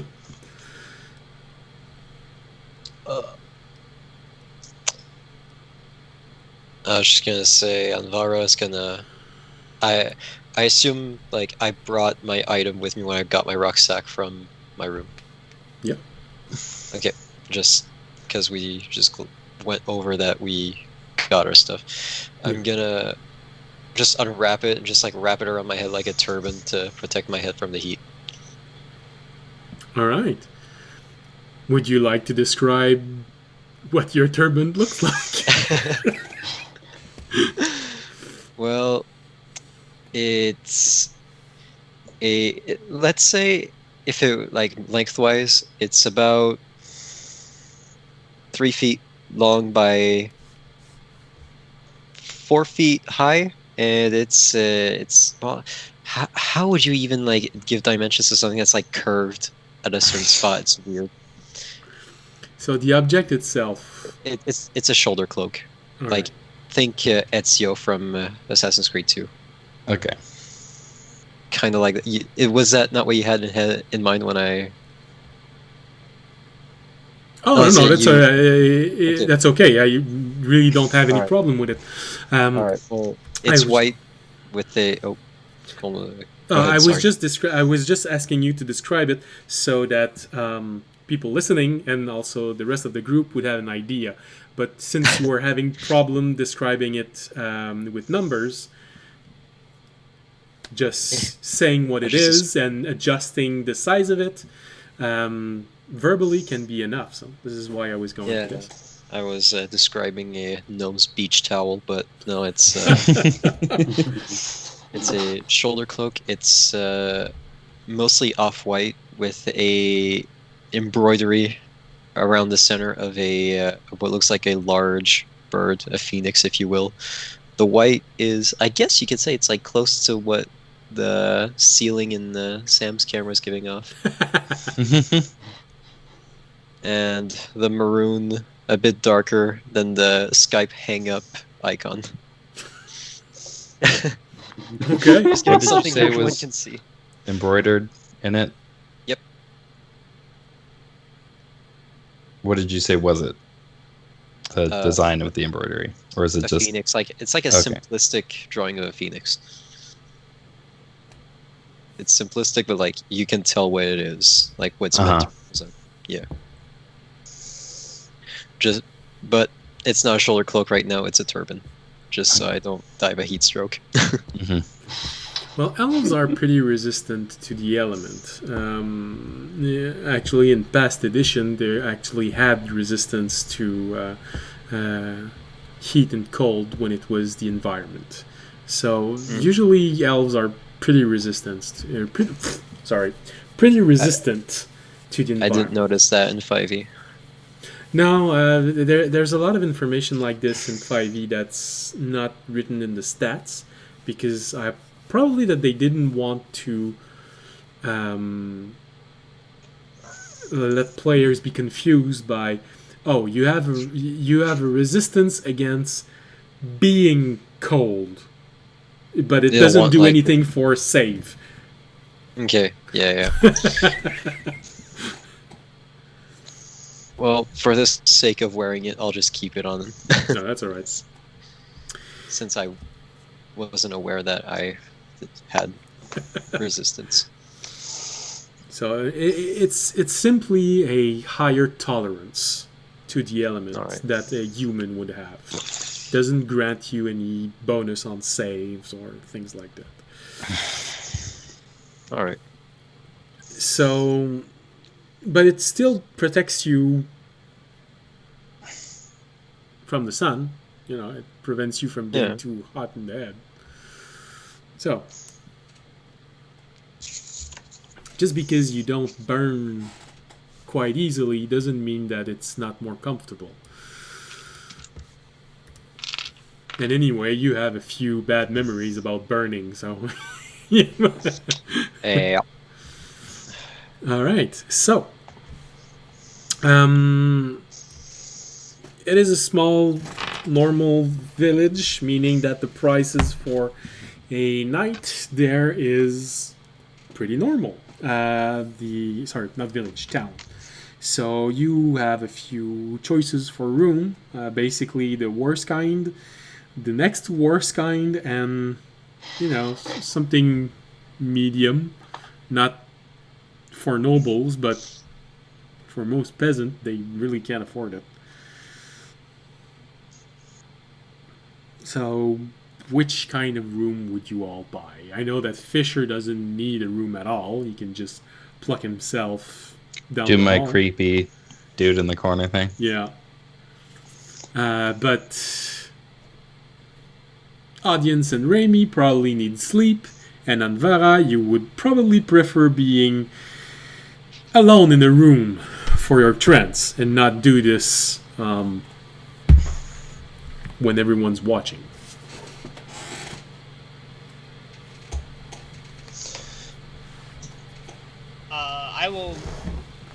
I would probably get not the worst room, but not the best room. Okay. So for this, it's going to be 1 silver. And then I'd probably also get food, so I didn't have to use any of the rations yet that we might need. So I'd probably buy a meal for dinner. Okay. Same as usual, not the worst, but not the very best. Yeah, just something good and hearty. Then it's going to be 6 copper. Okay, so 1 silver. So you have your meal and your room for the night and the morning. Alright. Yeah, and Vara's gonna settle for poor. Four. The room is 1 silver. And same thing for the meal? Yep. Well, in that case, the meal is a bit. It's not like licking the floor, but still, there's the level of squalid, which is most likely a soup flavored with vegetable and meat. So it's basically flavored water, but it's close to a soup. Or you can take something that is just a little bit heartier. Honestly, poor will do just fine. Alright, no, so it's 6 copper. I'll just round it up to two silver. I'm not gonna put coppers in my purse. Sure. You take Do you the... want I'll some tip it. coppers? I have 5 No, 41. I'll just give him a tip. Keep Is the that change. is that a high key diss on the American penny? Wait. So Anvara does the extremely honorable thing of taking food and saying, "Keep the change." Yes, keep these 8 coppers. Don't worry about it. Actually, it's 4 copper. Oh, it's 10. Yeah. Wait. Yeah. Right. Your change is 4 copper. No, sorry, 4 silver. Sorry. I am a pillar of virtue. Remy? So, Remy will purchase a medium room, but he will want the heartier meal. Oh. So, 1 silver for the room, and if you take the big meal, it's 3 silver. But that's a good meal. You know, you probably have a little bit of meat, a little bit of cheese, probably a piece of bread.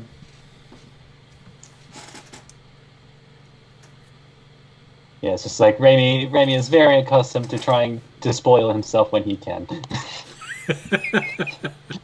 And boy, did he spoil himself. I'm treating myself some tasty dishwater. And Remy's just mostly just thinking to himself, how does he live like that? And then And I was you, just like, and then he- you Does he look not at, does he not enjoy life? Because she doesn't enjoy life. and then you look at Anvara and you see that she probably weighs less than you. Ooh, less than a Kenku? Damn. I'm not An sure. I insult. didn't look. It's like I think we're like what I imagine probably like in the see what would be the approximate equivalent. She's like at 113 with water retention right now.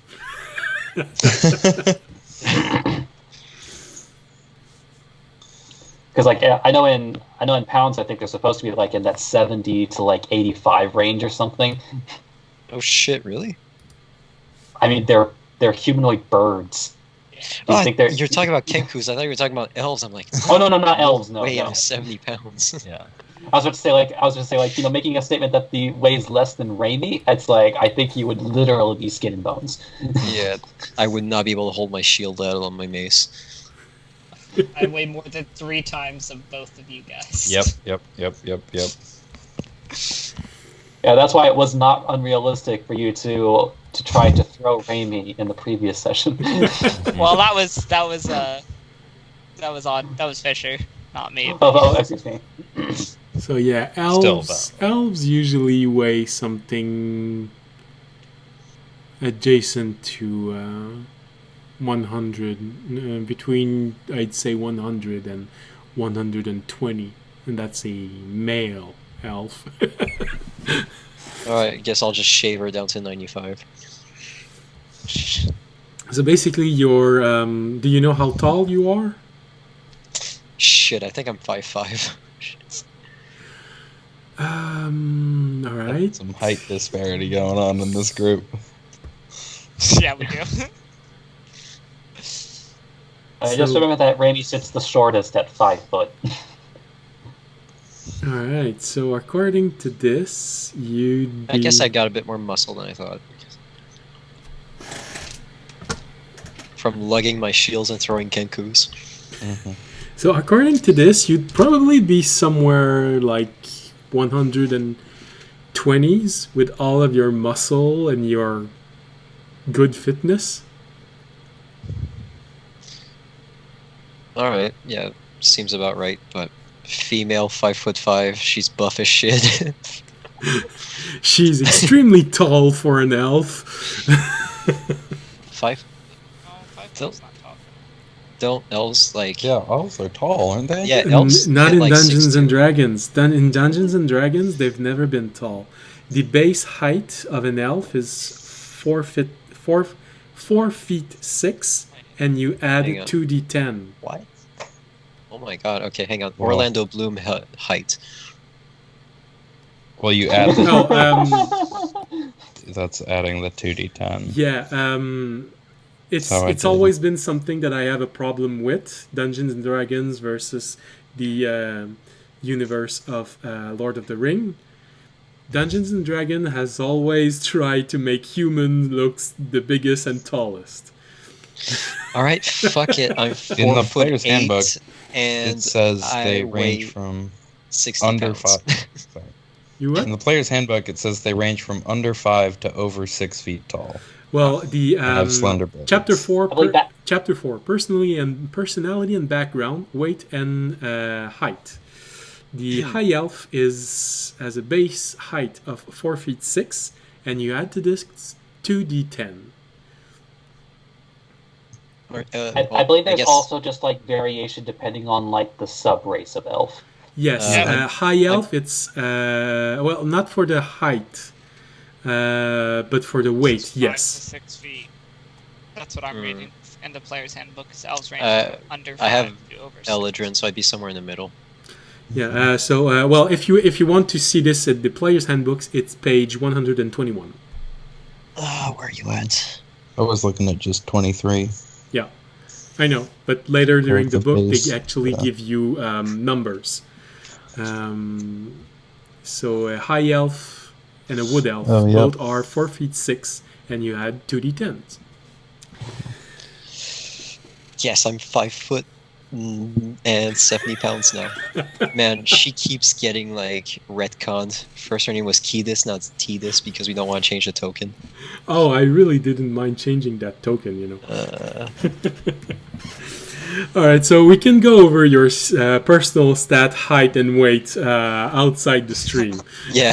Since it's 10 minutes since it's going to end,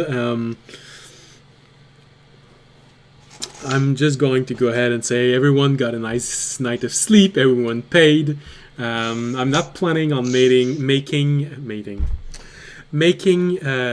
towns and villages major encounter unless you want to buy things and interact with people. They're minor encounters because most of the time there's not a lot of stuff that's going to happen unless you're looking for trouble. There can be a few quests, but if you're not looking for a quest inside a village or a town, it's basically a campfire that you have to pay. And the mating happens behind closed doors. So. Yeah. That's why you bought a room.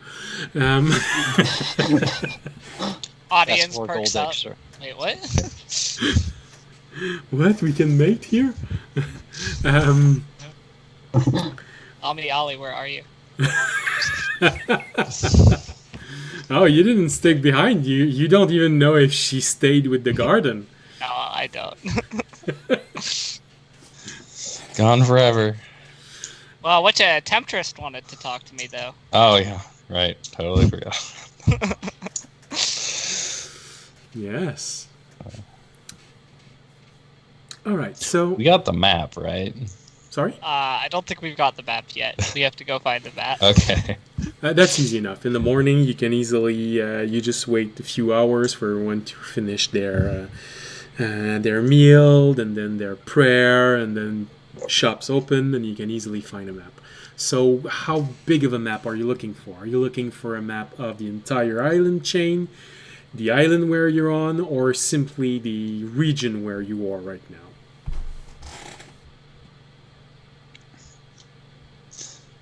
Oh, audience, how much do you want to dish out for a map? Audience, am I going with you? I didn't think about a map. Did you ask me to come with you to go find Yes. the map? Okay. I have. I spent a not small amount of I will my come with you. advance prepping. How much is each map? Well, for the entire island chain, I'd say 12 gold. For just the island of Estrin, we'll go with 10 gold. If you're only trying to have the human territory, 8 gold. If you only want the duchy in which you are, we're gonna go to 5 gold. How detailed is the full island chain one?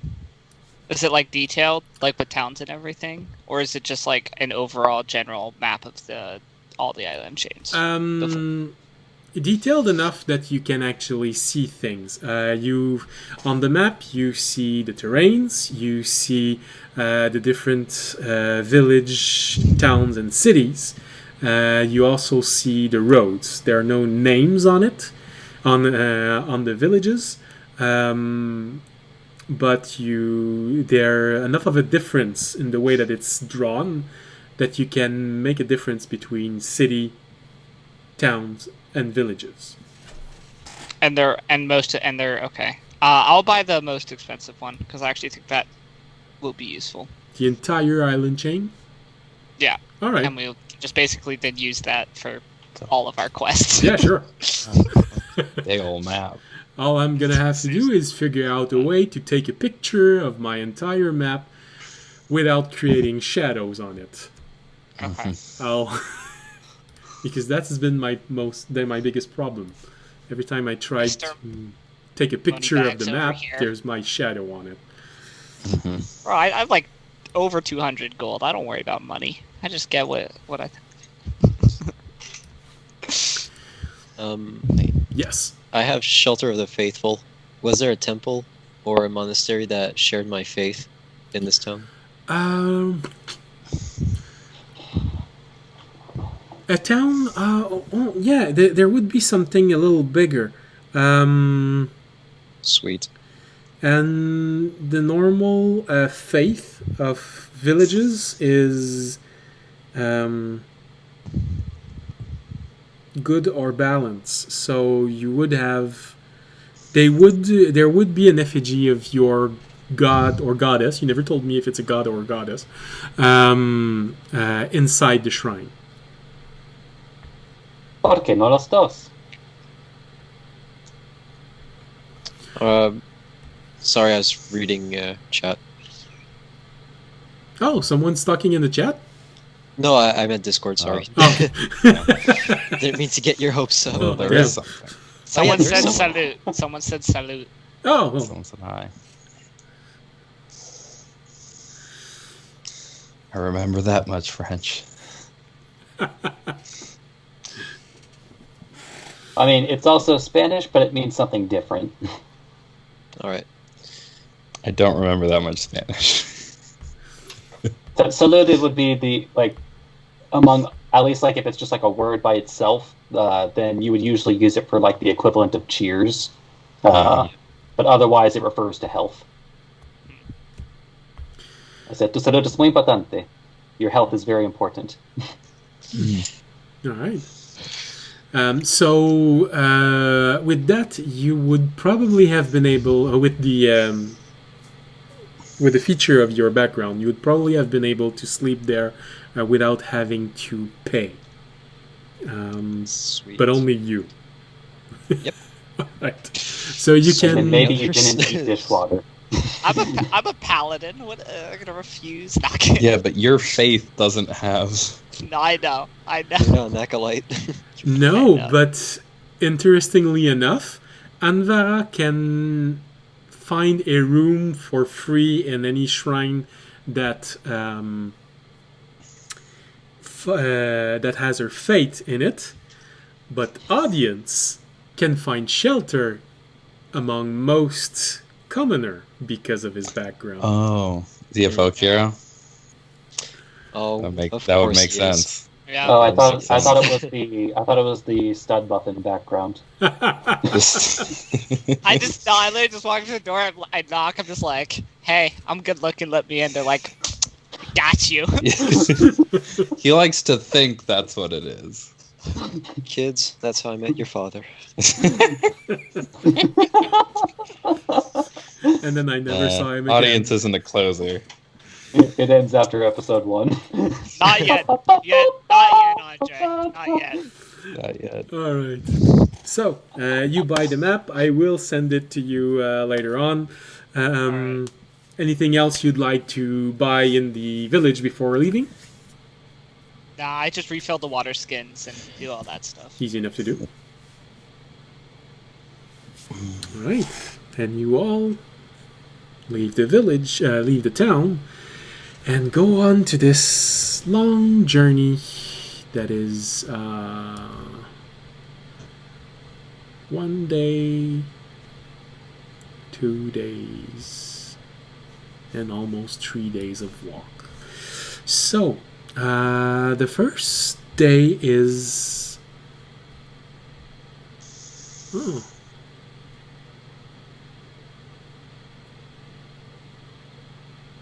Well, the first day on the small road is relatively uneventful up until the end of the day. For most of the day, the weather is rather fair, slightly cooler than the day before, and clouds are starting to gather in the sky, but that's not unusual, you know. Sometimes there's cloud in the sky. You find yourself walking, and sun is starting to go down. Probably are starting to try and look around for a place to sleep. And just as you are doing this, you find yourself making a perception roll. Is like Everybody, Yeah. let's go. Let's go. Let's not go. 9. Pokemon, go to the polls. No. that's Uh, gonna be a 8. But seriously, 19. passive of 15 can't even roll on that shit. Oh, I'm taking this into consideration. Don't worry. Oh damn. Okay. I'm always taking passive trait when you're doing something. When I have Okay. you roll is to see if you're going to go higher, or if you roll a 1, you are not paying attention. But I'm always mindful of your passive trait. So, Okay. audience, how much did you roll? 10. 10. So basically, most of you really didn't roll all that well. You were all very busy starting to look for a place to rest for the day, something a little bit out of the away from the road so you wouldn't get attacked during the night or things like that. But just as this is happening, Remy, you look around and something feels slightly odd, slightly out of place. It's too quiet.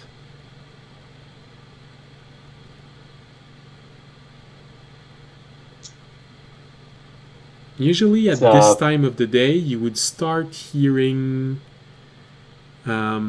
maybe a few of the night creatures starting to emerge. There's still a bit of light, but the earlier ones would start. But all you're hearing is your friends looking around, making a bit of noise. There should be more sounds than that. Raimi is going to point at Fisher, and Fisher is going to hear Raimi's voice effectively in his head. It's quiet. Too quiet. So Fisher, Um, out of nowhere, you hear in your head, it's quiet. Too quiet. Be at least familiar with this kind of spell, right? With my history. Well, yes, but as far as you know, But I haven't seen him cast it yet or anything. well, so. no, I was actually going to say, well, yes, you haven't seen him cast him, but the biggest problem is that it's a voice that you've never heard before that says that. Uh-huh. It's not a part of the spell that I know who sent it, is it? No. It's a No, the only thing you get to do is Reply. give a response. Alright. If it's So- the spell that you think, you can give a reply to it. I'll spawn. I'll like perk up and look around and then just go, what, who is this?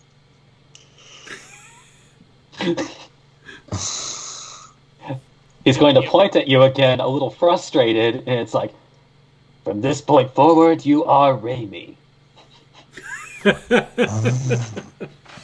Oh, that's good. So you hear that in your head. Okay. I'll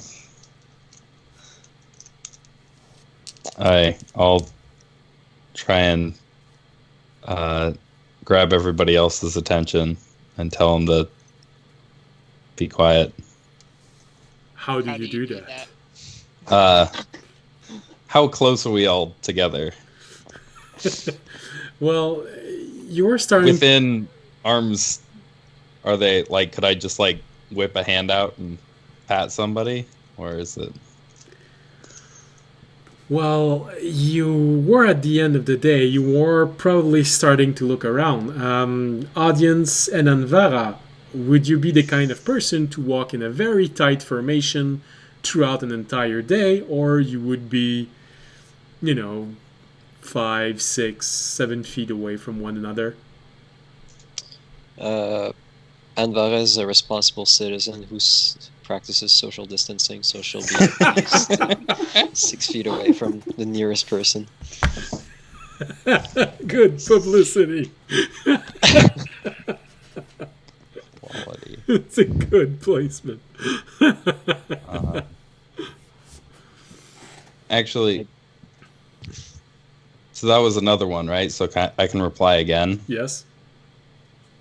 Send it to everybody else.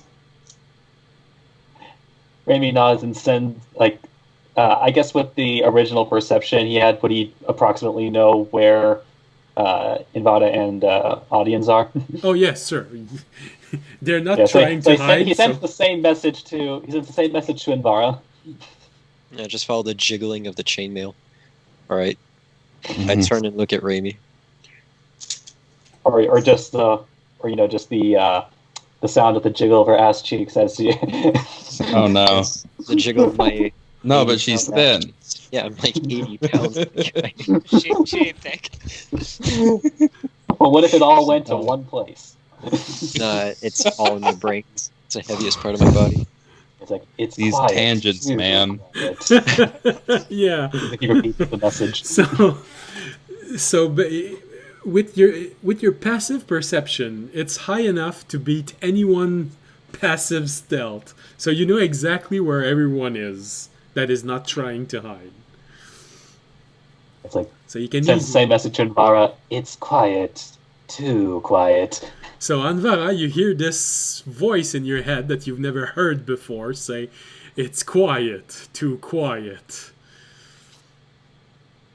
I'm just like. Just turn around, but I imagine Raimi's still pointing at the person he's sending a message to. Raimi, are you still pointing toward Anvara? I mean, probably realizing the confusion that happened with Fisher, it's just like, I'm going to have to send another one anyway. So, yes, he is still pointing in your direction. Alright. Alright, I'm just gonna... I don't know sending shit. Hang on. I was gonna say if I know the spell, I'm already fine, but no, I don't know sending. But this is not sending. That's a third level spell. Yeah. Oh no, not sending. It's message. But I don't have message either. It's like You can't- can- You get Part of it is you you get can to reply. respond. yeah, You get to I'm just- respond also silently. Well, just make an Arcana roll to see if you know this spell. Since it's a cantrip, the DC is going to be pretty low. Is it lower than 4? No. Oh no! You've heard of the spell, but you have no clue what it does. Alright, I'm just gonna be like, show yourself?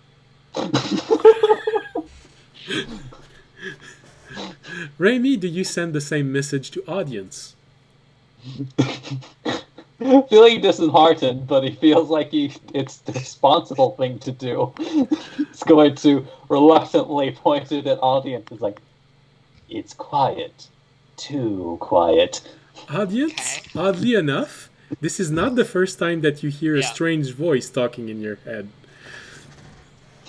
Nope. And because I think Mike did that before with me. No, Grim did that with you more than once. Who did that? Yeah. Who did that? Grim did that with you more than once. Oh, yes. Right, he did. Okay. And I actually rolled high enough that I do recognize that. So I would look around, see him, kind of give a nod, recognizing that he must have the message spell. So which I actually recognize. So Remy, you do Remy's this. just so happy right now that the person he thought least likely to understand the situation. The only person who understood what was going on is the one that was bashing his head on a pane of glass to figure out how it was working. Oh, if it hadn't happened before, audience was just gonna shout out like, "Who's this?" But luckily it's happened before. I'll give a nod, and I'm gonna put my hand on my sword and like slowly draw it in case there's an attack, and ready my shield. So Remy, you say this, and audience actually draws his weapon and shield. It's just you cannot believe the amount of happiness on this bird's face.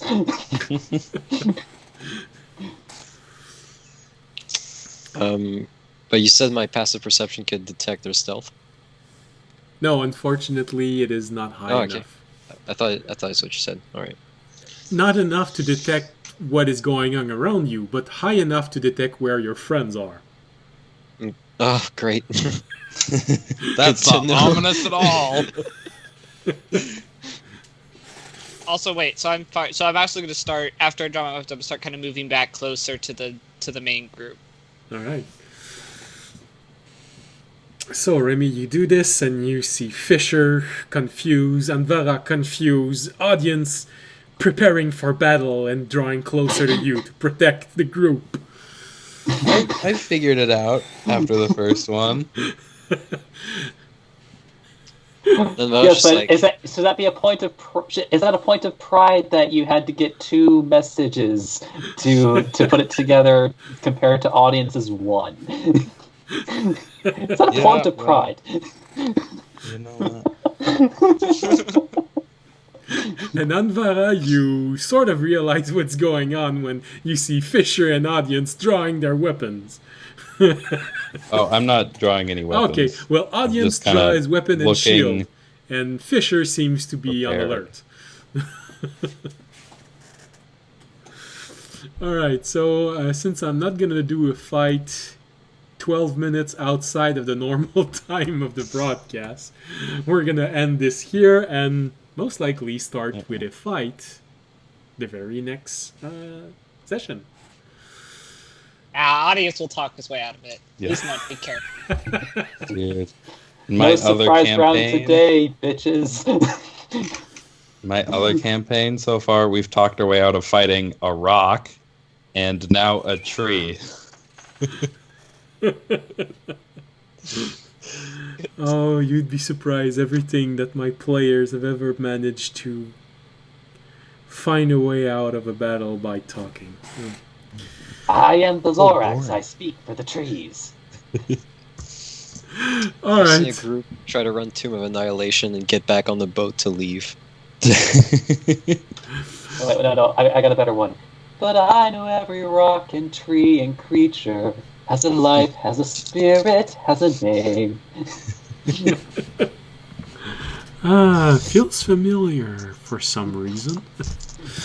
All right. So, thank you everyone for watching this. So very sorry there were a few tangents that were unexpected, but you know, it's Dungeons and Dragons. It happens more often than you'd believe. And if you don't believe me, that only means you haven't been playing for a while. So, thank you everyone for watching. We hope you enjoyed the show. We're going to be there next Wednesday, of course, unless something that we don't want to talk about happens, there's at least going to be 4 of us. If you enjoyed the show, you can always support the stream by following us on Twitch, Twitter, and YouTube. You can also support the stream by making a donation. Maybe you'll be the second person to give us a donation. Or become a Patreon.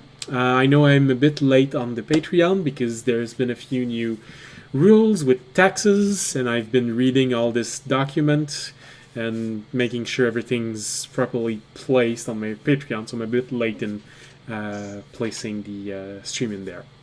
But it's the only reason why there's a little bit of delay. And of course, you can always help us simply by sharing the stream with friends, enemies, whomever you can think of. Yeah, they'll watch the stream despite you. Yeah.